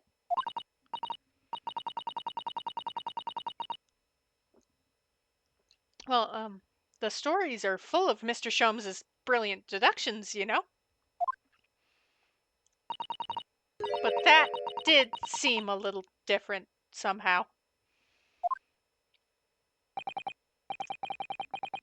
Excuse me, Mr. Sholmes, could you come over here a moment? Pray, what can I do for you? It's about your deductions, would you mind? Not at all, go on. Well, to start with, there's the newspaper article. I think we had the same discussion before, but these two men look nothing like each other. Ah, yes, I recall our discussion earlier. At the time, I believe I told you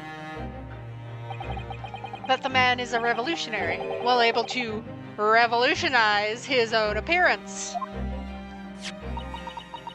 In fairness to Mr. Sholmes, Mr. Roylott does look more like this man than you do. That's not the point. And another thing, the part about him abducting the ballerina? Indeed, a truly startling revelation. At first glance, the case would appear too small to accommodate a young woman. Just at first glance, it is too small. Clearly. You'd be lucky to fit a 5-year-old into that case. Even if you pushed really hard. Like I said, a cat. At most. Don't suppose the missing ballerina is a 5-year-old child, is she? You mean you don't know? No, the young lady is 15. No, I didn't know. How could I? Well, if she's 15, then 10 years worth of her, would be poking out of the case. Some years ago, I read something pertinent, I believe. Oh, are you gonna say she's a contortionist?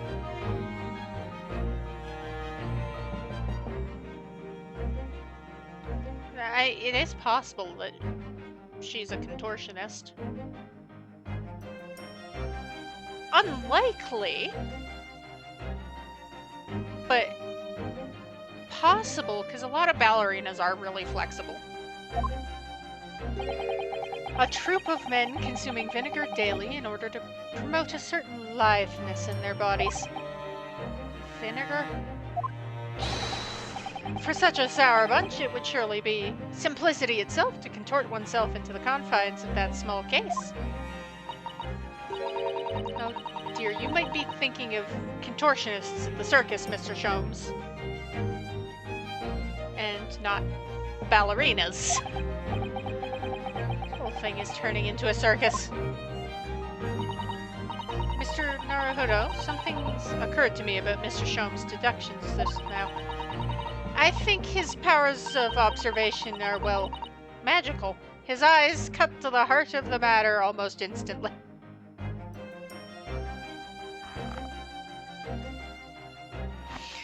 Oh, okay. It's just where he directs his attention and his logic that seem a little off. Your idea of a little off may be a little off itself, Miss Sasato. It's just one or two key words in his deductions that seem to let him down. So I was wondering if we might tactfully switch them for alternatives. What do you think? Switch some keywords in his deductions. Yes, but very tactfully.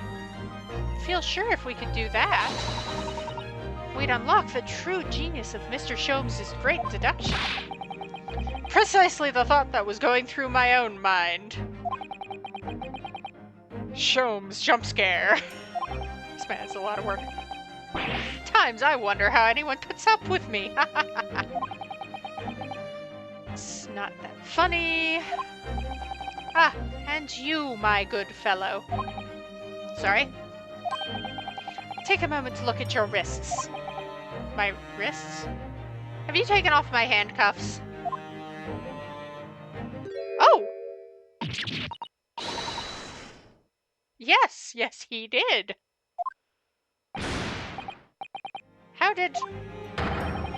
I felt they may hinder your ability to follow me in our dance of deduction. Don't believe it. Mr. Sholmes, you are a marvel. He's a marvel of something, alright.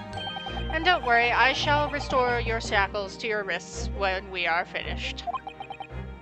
I'm not worried. In fact, I'd rather stay like this. Please and thank. So... I'm putting H's everywhere now. Let us begin. Herlock Sholmes is proud to present his Logic and Reasoning Spectacular. Okay. Course correction. Hold it, Mr. Sholmes.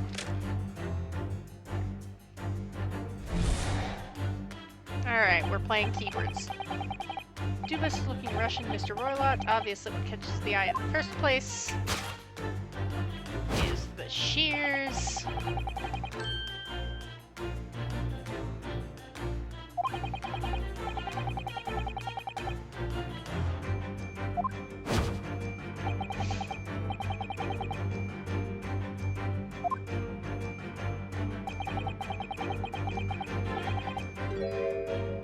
Incorrect. We're gonna switch that one out. Would you really use shears like that to cut off a beard? Doubt that's something I'll ever have to worry about. It doesn't quite sit right with me, though. Doesn't seem to be sitting right with Mr. Roylott either. Which means, I suppose, the deduction is wrong. Let's try to switch a key word here, Naruhodo-san, and see if it helps matters. Taking a long, hard look at Mr. Roylott. If it's really his beard he intended to use those shears on. Exactly. If we do manage to find something that seems to fit the sense of Mr. Sholmes' deduction better, then what? I'll leave the rest in your capable hands. Am I the one to do something about this?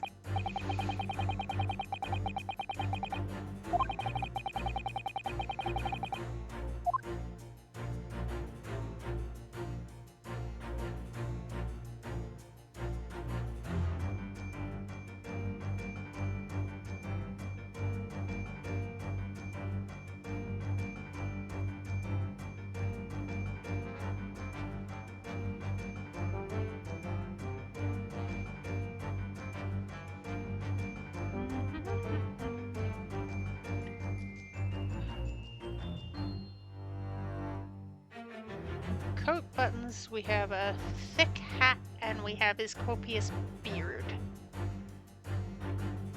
We know copious beard is wrong. Did he want out of his coat and he's trapped?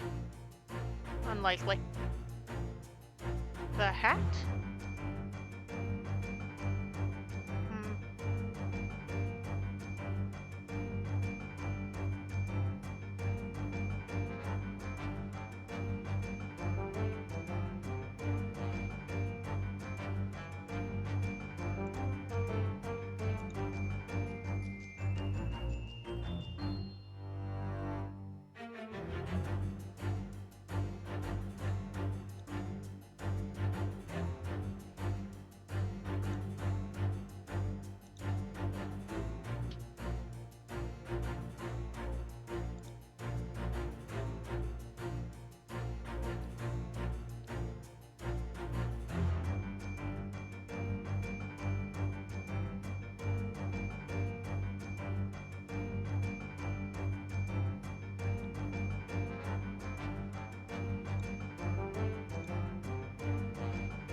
Oh, whoa, I can change aisles.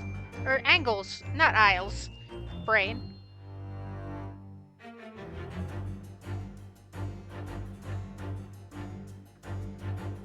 That doesn't look like part of him. Or should I say, her. What's this? Looks like a cascade of stunning golden locks. I don't know, the color's not the point. The point is, what's it doing on the back of Mr. Roylott's head? How is it growing out from underneath his thick black hair? It's true, so stunningly beautiful and stunningly surprising. Something's definitely not right here. Oh, do I? Yes! I present the beautiful golden locks.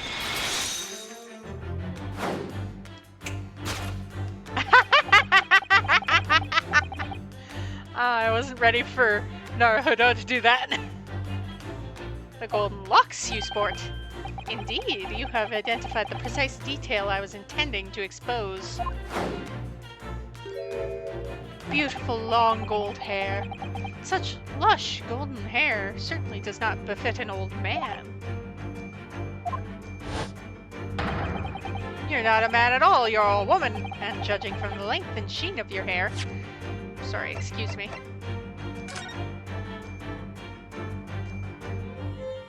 So, what is Prima Ballerina or whatever her name was? One's still very much in her youth. Oh no. If only I'd managed to cut off my hair, no one would have suspected. The question then begged is this: why would you desire to rid yourself of these magnificent locks? Once again, the answer is plain. We have clear evidence to shed light on the matter. Sure, it needs no further clarification. The evidence that reveals your true identity is the article about it's the back article. That was a shock. No idea that old man was really a young woman in disguise, did you? What? Why are you staring at me like that?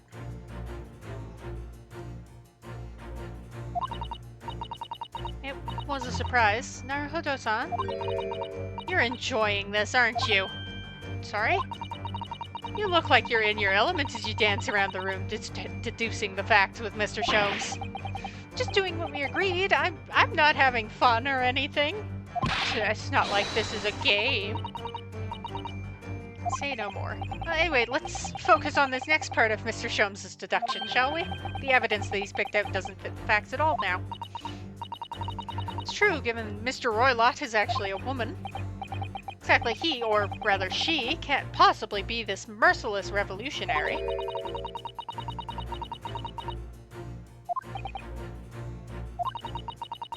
Let's switch the evidence for something else. Something that fits the facts as we now understand them.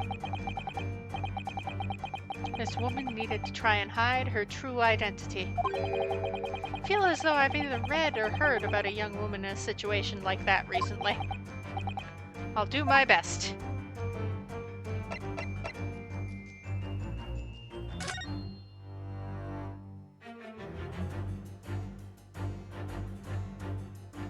How do I... bottom here?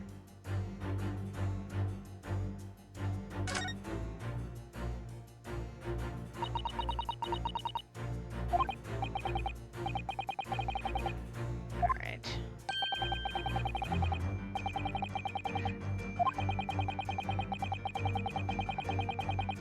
How do I turn the page?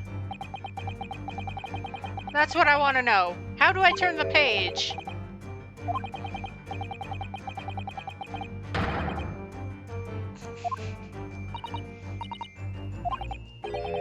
Presumably the newspaper photographer was all right, wasn't he? If he despises his beard to that degree, he need only shave it off. I'm not quite sure that's the problem, Mr. Sholmes. Hey, there we go. That rotated it. Oh, the right stick. I'm silly.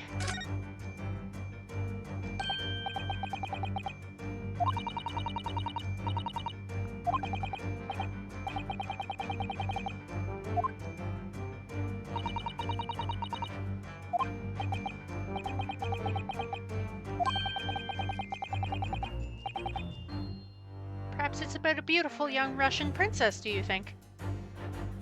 You see, actually, when I saw the picture, that's why I said, oh, a Russian princess.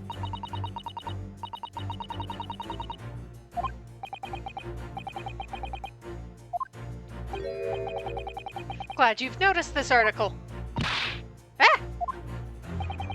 Allow me to give you a short summary of its contents. Oh, thank you.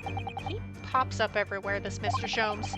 It's about the disappearance of a young lady last night. Renowned prima ballerina of the Novovich Ballet disappears from Shanghai.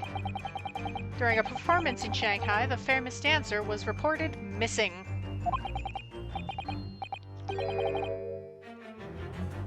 She is, of course, the talented young Nikolina Pavlova.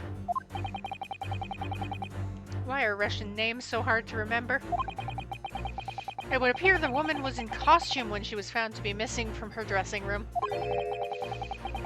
wearing the diamond tiara that you see pictured, which is worth some 20,000 rubles.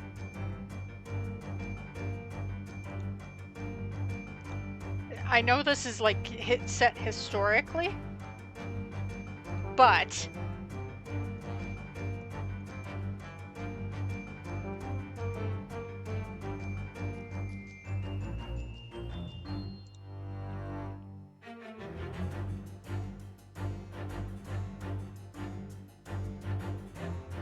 Okay, it might have been worth slightly more historically. From, like, history. At the moment, that's $345. Give or take. How much is 20,000 rubles? I have no idea, but I'm quite sure it must be an unbelievable sum of money. Again, it was probably worth more when it's set here. The tiara is the property of the Novovich Ballet. It would seem the director is beside herself with worry. Probably more for the tiara than the dancer. I'm not surprised. The company is most anxious to recover both Miss Pavlova and the valuable tiara. Requested international assistance with all ports with sailings to Great Britain. This be another case of a Russian fleeing his or her country? Does seem to be the Russian thing to do. I'm not even going to dignify that with a response, Mr. Naruhodo. The article about the ballerina has been entered into the court record. Yes! Article about ballerina! Evidence that reveals your true identity is, of course, the article about the ballerina. That's right, you've hit the nail on the head. Renowned prima ballerina of the Novovich Ballet disappears from Shanghai.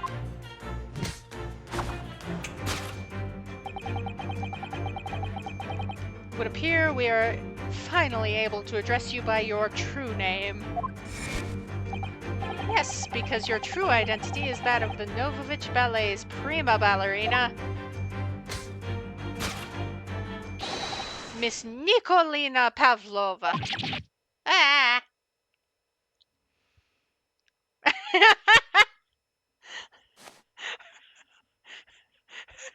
I bet she's glad her hat is so thick. Off come the beard.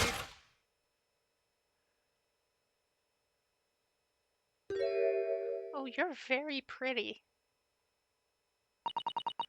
You're right. My real name is Nina. I mean, Nikolina Pavlova.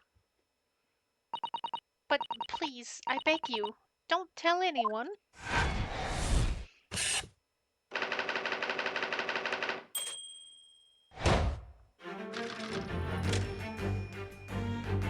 But do. Obviously, she couldn't kidnap herself, so... As for my second conclusion, you are, at this very moment, on the brink of committing a most grievous crime. And the proof of this crime? Over there. Yes, Miss Pavlova. Taken unawares. People have a propensity to let their eyes stray, you see. Ah! I assure you, the eyes speak so much more eloquently and honestly than the mouth. The answer we seek lies where the furtive glance falls. Proof of your crime sits before our very eyes, that traveling case. Oh. This woman is the ballerina. She's right in front of our eyes. Clearly, she can't be inside that traveling case as well. Seems she wasn't abducted at all. In which case, what is the crime this young woman is apparently committing? Stealing the tiara? Because it's worth 20,000 rubles. I have to step in and fix the detective's mistake again. You seem to look pleased, Naruhodo-san. Do you like the idea of another chance to dance around with Mr. Sholmes? Stab it. Anyway, there must be something else here that shows what this woman is up to.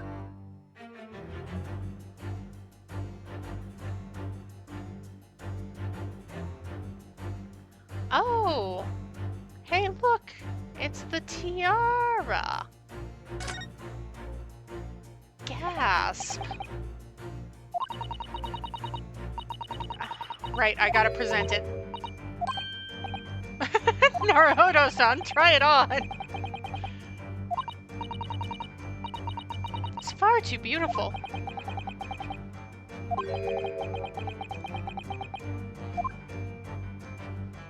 Yes! That's tiara! Proof of your crime is surely this tiara. Ah! I believe this tiara is worn on stage by dancers in the Novovich Ballet, is it not? Indeed, it would appear to be identical to the tiara pictured here in this newspaper article. And if the reporting is to be believed, it's an item worth 20,000 rubles. In summary, the crime you have committed is theft. Oh no. Yes, you left your ballet troupe, unlawfully taking their precious tiara with you. Ag! See, I thought she was hiding it under her hat. That's me, I'm silly. I have no one, no family, no friends. I am all alone, and I need money! But I did not steal the tiara. It was a present from, how do you say, an Earl of Prussia? It belongs to me. This girl is only 15 years old, and she's run away all by herself. She must have been extremely lonely.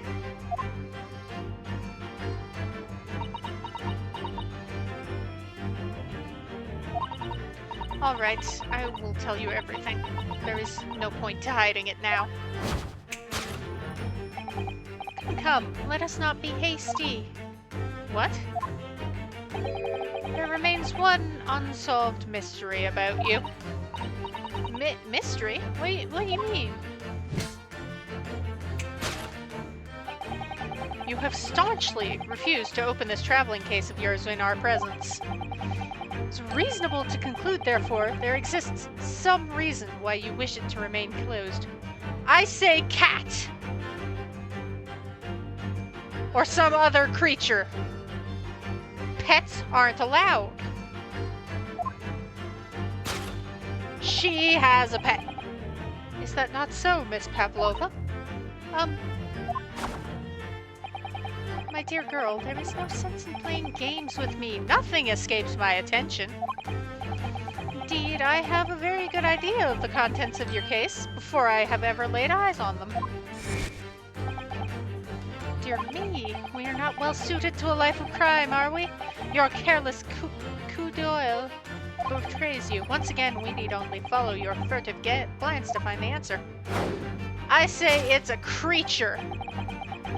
The reason why you refuse to open your case is the books on the shelf?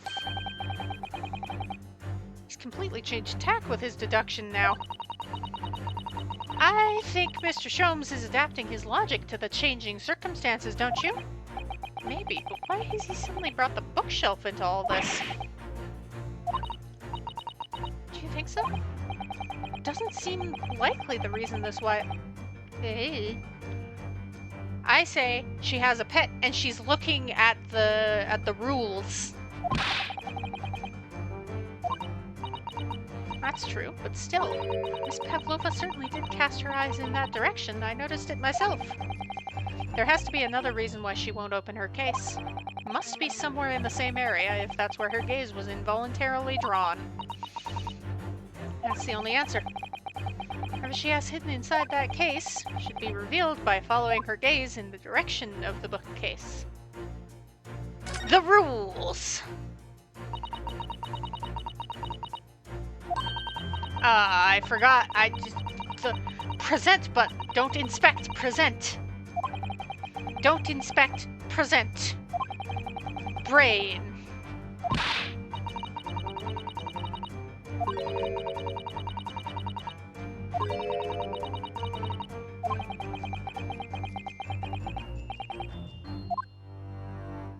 Don't inspect, present.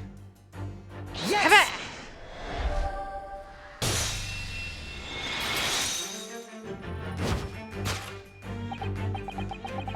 why you refuse to open your case is written in the rules of passage. Passengers must not keep weapons or other dangerous objects in their cabins. Pets are also strictly forbidden. Inside that case of yours is something forbidden from carriage on this vessel. That is the real reason why you refuse to open it, thus revealing its contents.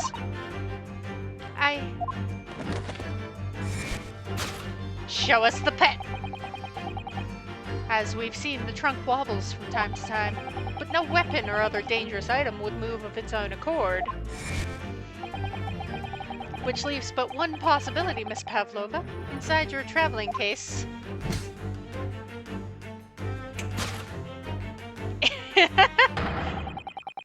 is the last item listed as forbidden in the vessel's rules of passage.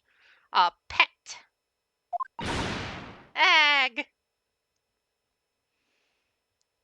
Adjust your hat. Take your time.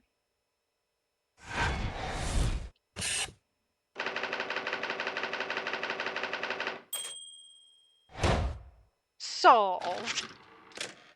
I have solved the mystery. Elementary. Okay, that's a fun little mini game. So clearly, you aren't who you said you were. No, I am not Grimesby Roylott.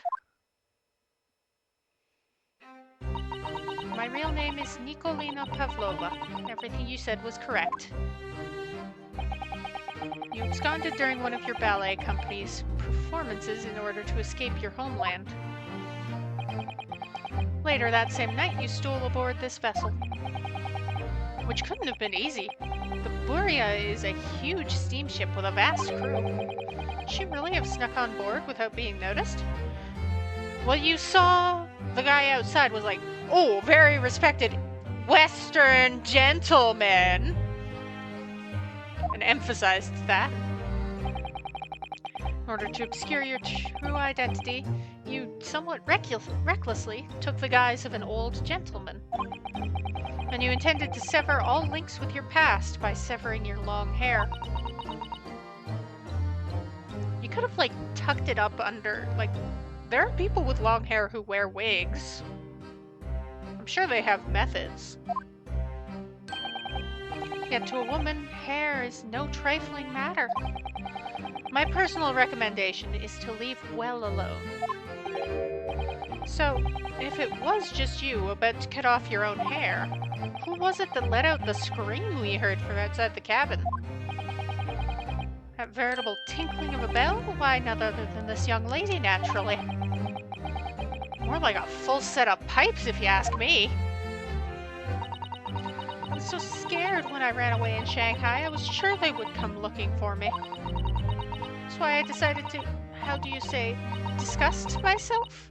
So no one would recognize me. As a result, you transformed yourself into that questionable old man. I see. I put on the fur hat and fake beard, then just before you came in here, I saw in the newspaper. Right on the page, there was a picture of me. I was so frightened. I couldn't stop from screaming. I knew that if I didn't change my appearances completely, they would find me. So I decided to cut all my hair as fastly as possible. I picked up the scissors in my hand and... at that precise moment, we walked in through the annoyingly unlocked cabin door. Things happen like that sometimes, don't they? Things do in fact happen like that, from time to time. Are those two even talking about the same thing? It's just one more thing I'd like to know. Show us the creature! The beast!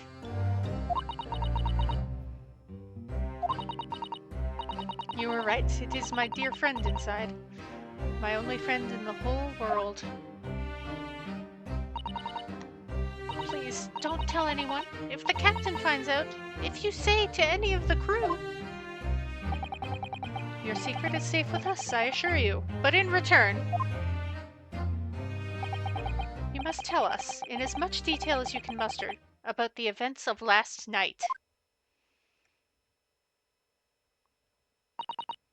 Yes, all right, I will tell you. Well, Mr. Naruhodo? Wasn't it something, Mr. Sholmes' great deduction? Yes, I had fun. He's a dingus, but I had fun. It was certainly something, yes. I'm just not entirely sure what. At least Miss Pavlova has agreed to tell us what she knows. That's incredible. Indeed, it is incredible. Sholmes jump scare. Ah, and one more thing. Oh, yes? What? Observe your wrists. Oh, good. He put the shackles back on. Hooray! Yippee!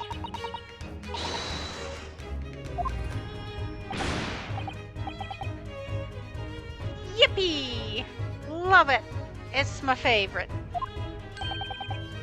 True to my word, I have restored your shackles. When and why? There is still a shadow of guilt cast over you, Mr. Naruhodo. Sorry to say, it can't be helped at the moment. Can't it, really? Anyway, let's listen to what Miss Pavlova has to say. I can't go on not knowing. I have to find out what the speckled band that Kazuma-sama wrote about in his diary really was.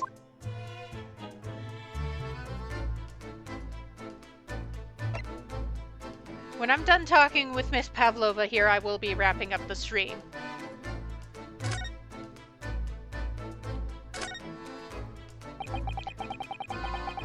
Did you know that someone was killed in the cabin next door to this one last night? One of the crewmen told me this morning while I was eating breakfast. The man who died, he was a friend of mine. Oh, that's why we're trying to find out what happened. Did you notice anything unusual last night? Perhaps you heard a strange noise, for example? Perhaps people talking?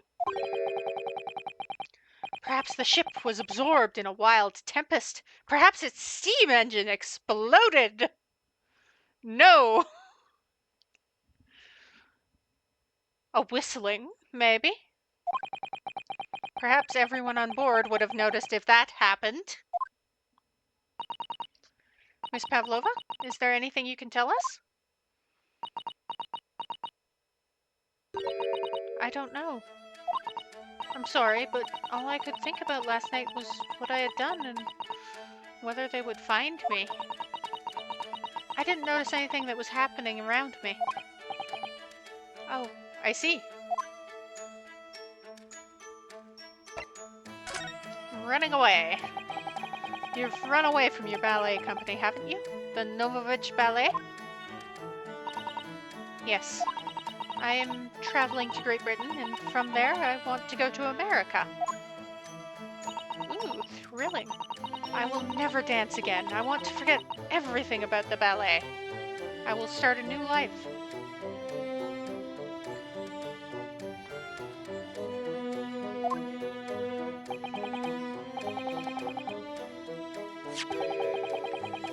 You wish to forget? A challenging proposition when you have that striking tiara as a reminder. But the tiara is mine. I need it to live.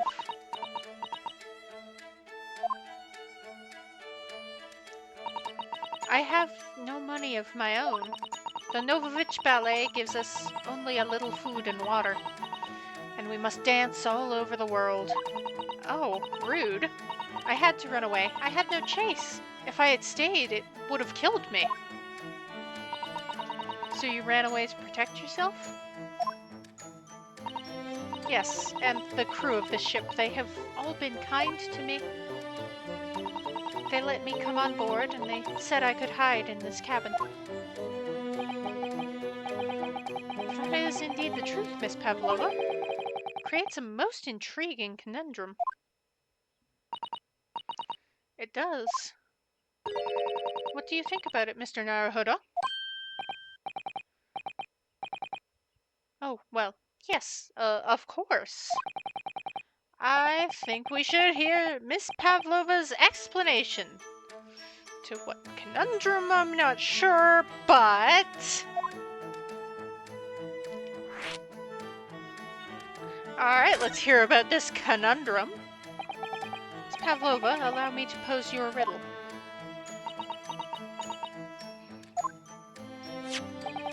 According to this newspaper, it was only yesterday that you absconded from the ballet. Now, that being the case, it must have been last night that you boarded this vessel.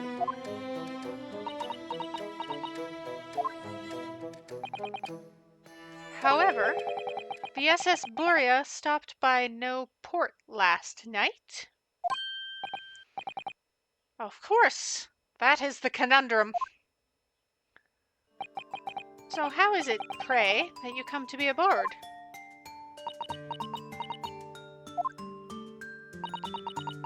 Now that I think about it, the crewman outside of the cabin acted very strangely when we mentioned that. It was just after we asked him about when the occupant of this cabin came aboard.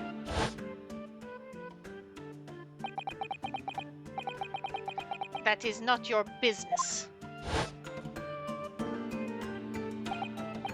Yes, you're right. He did seem to be hiding something.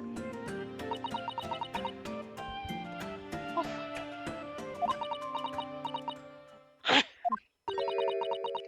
An angel descended from the heavens, bringing grace and beauty to the stage. Sorry? What was that? This is how the Russian newspapers described one of my performances. And that is how I came here, too. I descended from the heavens, because I am an angel. Okay. Considering English is your mother tongue, your description is very vivid. Mr. Sholmes once said, I never can resist a touch of the dramatic. Seems Miss Pavlova is the same. A genius descended from the heavens, bringing grace and beauty to deduction. Words once said about myself. Quote from a wonderfully extravagant advertiser for the adventures of Sherlock Holmes. I almost said Sherlock Holmes. Incorrect. I mean, correct, but incorrect. Yes, Mr. Shoei. Anyway, doesn't look like Miss Pavlova is going to tell us what really happened. Tell us of the creature! So, the friend you mentioned is inside your traveling case, is that right? I don't think animals are allowed on board according to the rules of passage. Please, don't tell any of the crew. They found my precious... Then the burly Russians would bestir themselves in unison to throw you and your case overboard, no doubt. Ah! So reassuring, Mr. Sholmes. What sort of pet is your friend? A little puppy? It is, isn't it? Niet. Maybe an adorable little rabbit? Nope. Ha! You credit Russia as a land with small rabbits, do you? Oh, don't they have small rabbits there, then? You may well ask. I have no idea! I wonder if it's fox cub. Because they probably have Arctic foxes there. Might be a fox, might be a cat, might be a snake.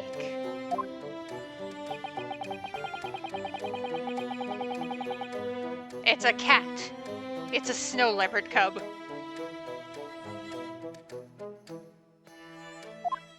That's my guess. It must be a chicken! Yeah-huh. Okay. Really? Consider the benefits. A rousing wake-up call, daily fresh eggs. And when adversity strikes, it could satisfy the needs of sustenance. So you'd eat your friends. I'll remember that.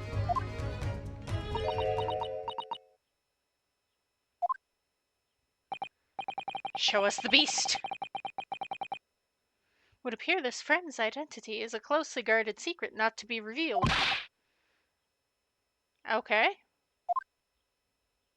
Show us the beast, the creature.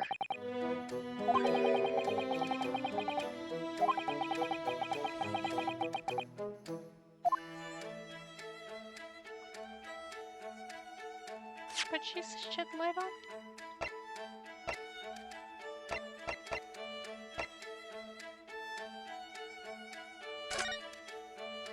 The whistling?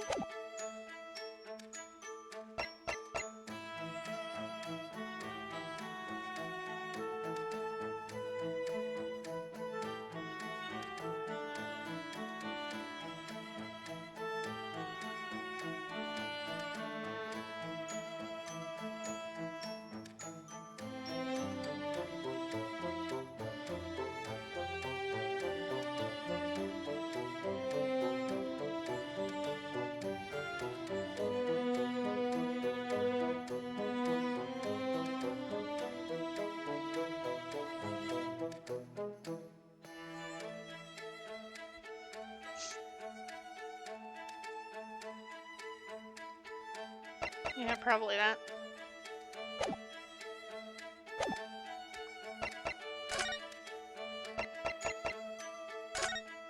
That? This is the diary of my friend who passed away. His diary? Yes, and he wrote in it last night before he died. Something a little unusual. It reads, 1:23 a.m. I can hear a faint whistling sound. And then a few minutes later, 1:35 a.m., what looks like some sort of speckled band is dangling from the ventilator grill. A speckled band? I don't understand. Strange, isn't it? But the ventilator he mentions joins to this cabin, you see. It's up there on the wall. In other words, this cabin and the victim's cabin are connected together.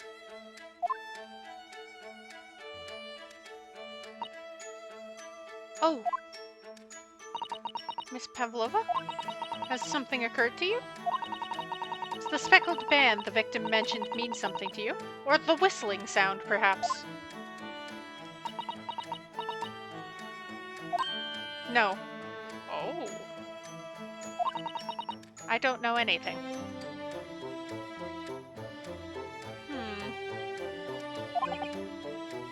Oh.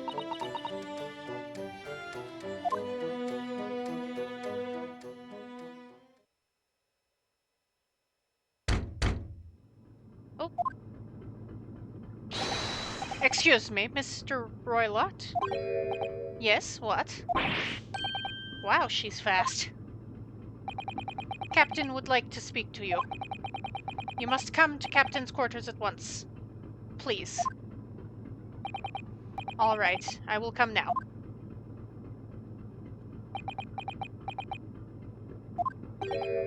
What? You must leave, now. Oh, no, it's fine. Don't mind us. Yes, please don't worry yourself, Mr. Roylott. Get out! The passenger said out, or you want me to throw you out? It looks like we'll have to leave investigating this cabin until later. What a pity.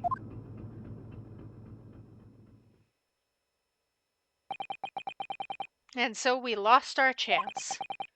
Having still not managed to investigate Miss Pavlova's cabin, we were unceremoniously chased out.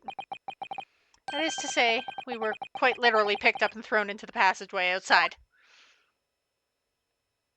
That is quite unceremonious. To be continued, the perfect time to wrap up the stream. I will be back on Monday where we try once more to defeat Dark Link in the Water Temple with Ocarina of Time. And hope and pray I can actually kill the boy. See everybody then. Maybe.